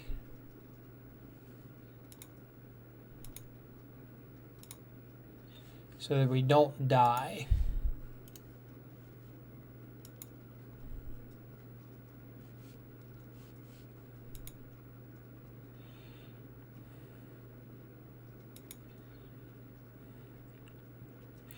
Did he not hold priority on Relic? No, he full cracked Relic and then went and cast, or he cracked the Relic and then let that resolve and then went to crack the EE.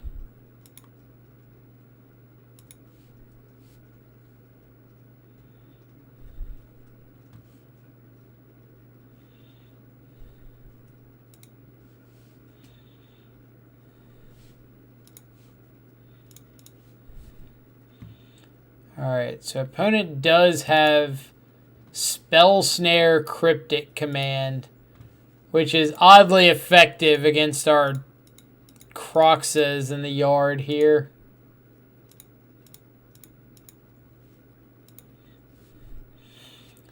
But one way or the other, these Croxas are going to get cards out of their hand.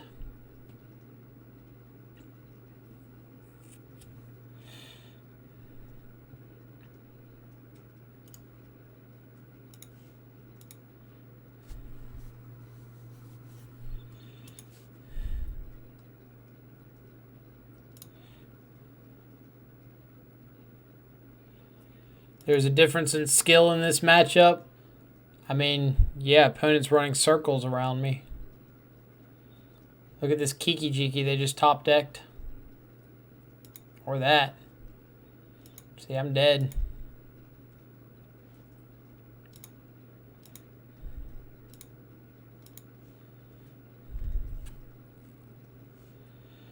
It's a pretty good one.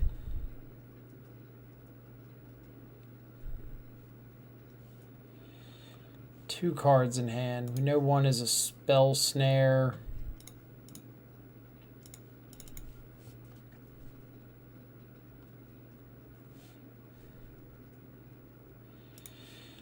So let's get back to things that they can't spell snare, and then we'll worry about the rest next turn.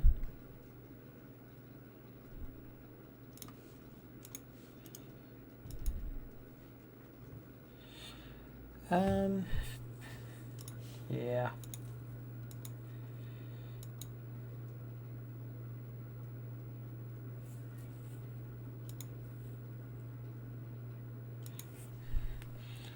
Yeah, like spell snare with casting Croxa off the Luris is pretty good for us.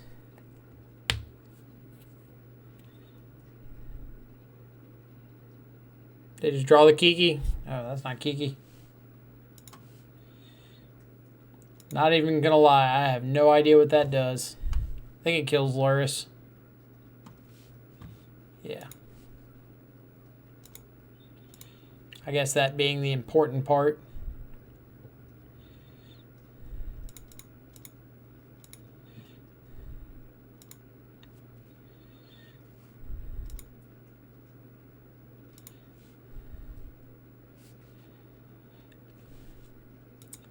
All right, so let's get back Croxa.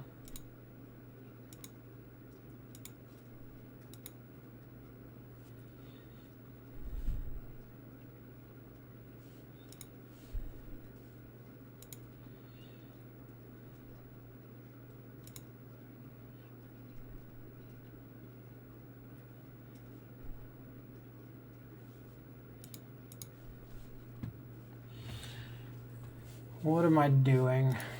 Just Bomad, attack everything at Rel.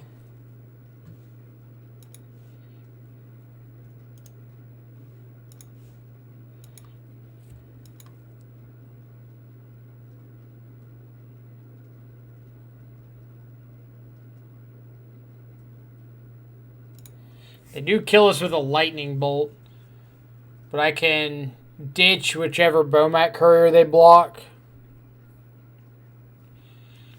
Which is none of them, apparently.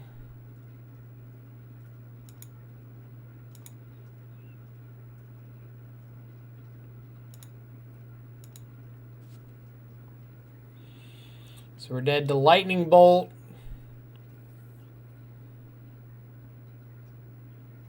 I'm sure there's more stuff we're dead to.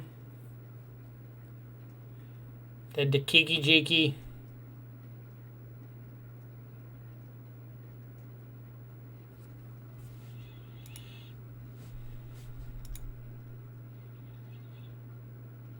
No bolt, no bolt, no bolt, no bolt, no bolt.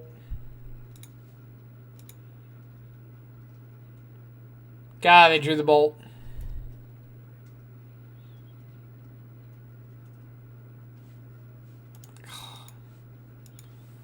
Ah. Why'd you have to draw the bolt?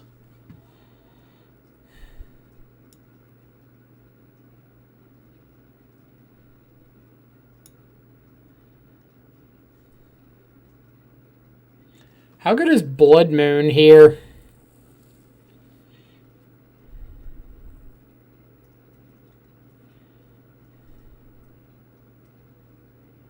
Is Blood Moon good enough? Like, their deck is an anti-boil deck. So does that just play straight into Blood Moon?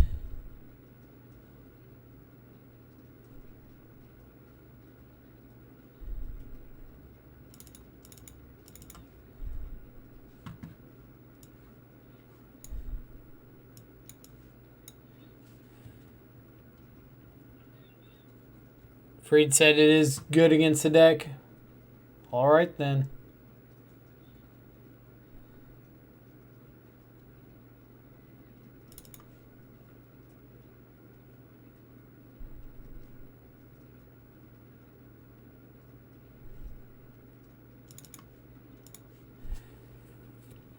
Let's see what happens.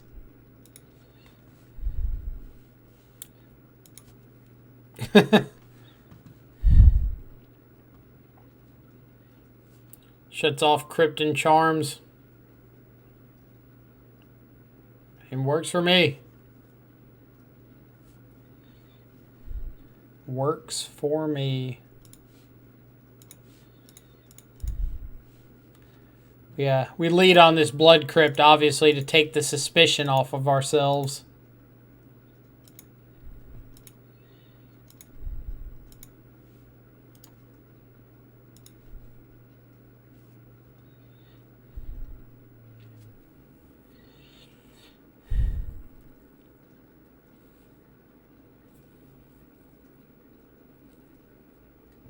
Yeah, 3 basic islands sounds right. But like they didn't see Blood Moon gain 2 out of us. So it might not be on their radar.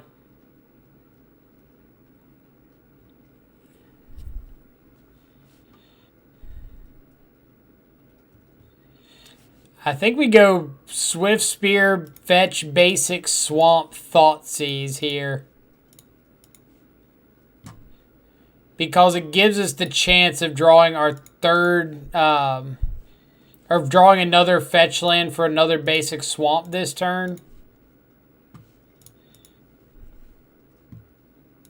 Or next turn, I mean.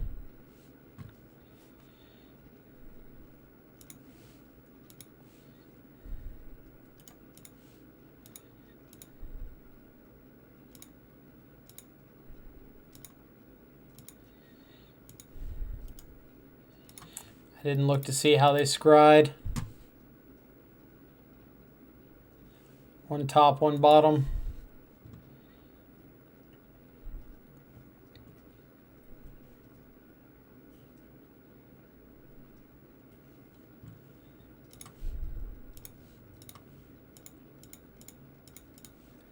Hiya. Yeah. Nice.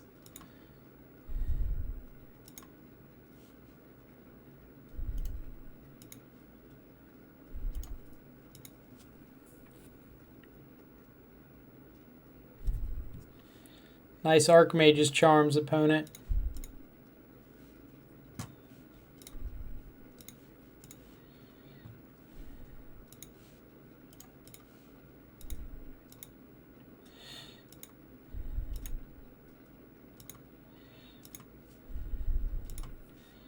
I'm just going to keep hitting you until you find a way to deal with this Bomat Courier.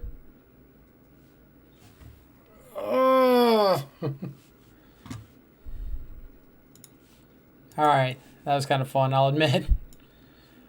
Okay, so thoughts on this deck. We've already gone over my general distaste of all things red-black Scourge. So we don't have to worry about reiterating that part of it. As for this deck specifically, am glad I brought Moon in. I have not played this deck a ton. I played it a decent bit. The old iterations with like Soulscar Mage, Lava Dart, and like Seal of Fire. And I didn't care for those versions at all. This version with Blood Moon seems like it has a lot more game in the matchups that have been historically not great for the deck. So I think Blood Moon's a very positive addition to the deck. I didn't mind the leagues today. Like, I'll probably end up running some more with this deck.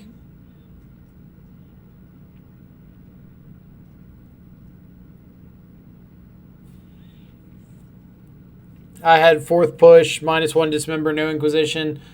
I like the minus a Dismember. I think I want to keep the Inquisitions, but I could see, like, taking out Dismember, adding the fourth push. Ferocidons were just a last minute throw in. And maybe finding room for, like, a couple cleansing wildfires. Had one of Apostle's Blessing, and it was Magma for me. Apostle's Blessing's an option. I know that's been a pretty popular one in here. Like, I could maybe see cutting one Inquisition for an Apostle's Blessing. I don't think it would be the worst. But yeah, I think that the new additions, the Blood Moons, Inquisitions, Night's Whispers, Croxes were all pretty good this league. So I don't have much to complain about there. I think I'll keep messing around with the deck a little bit. No basic mountain? No. Like, I know there's going to be times where you want to fetch out a basic mountain to preserve life total, but I think the number of times that comes up is too few and far between. I think you're going to draw Basic Mountain and not want it more times than you want to fetch up Basic Mountain because you need it, if that makes sense. Yeah, a lot of lists are running Reign of Gore. This one wasn't.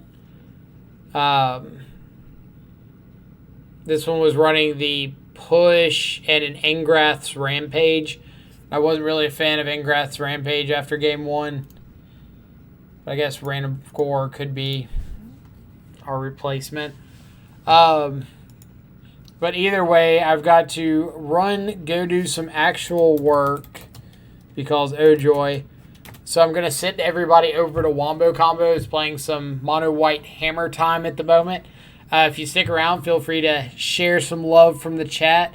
I'll probably work on this list a little bit. I doubt I'll play it tomorrow, but there's always a chance. But either way, thanks so much for coming and hanging out today. Had a pretty good day with the Red Black Scourge list. Be uploading this to YouTube in a minute. If you haven't checked it out below, there's a link to the YouTube channel below that's got all of the uploaded streams, all of like the premiere events, most of when we test stuff. So if you ever just want to like go back and check out some card that we've tested previously, you can always find it there. Other than that, like I said, if you stick around, feel free to share some love from the chat. Otherwise, thanks so much. Hope everybody has a fantastic rest of their Friday. Enjoy some good food. Go be safe.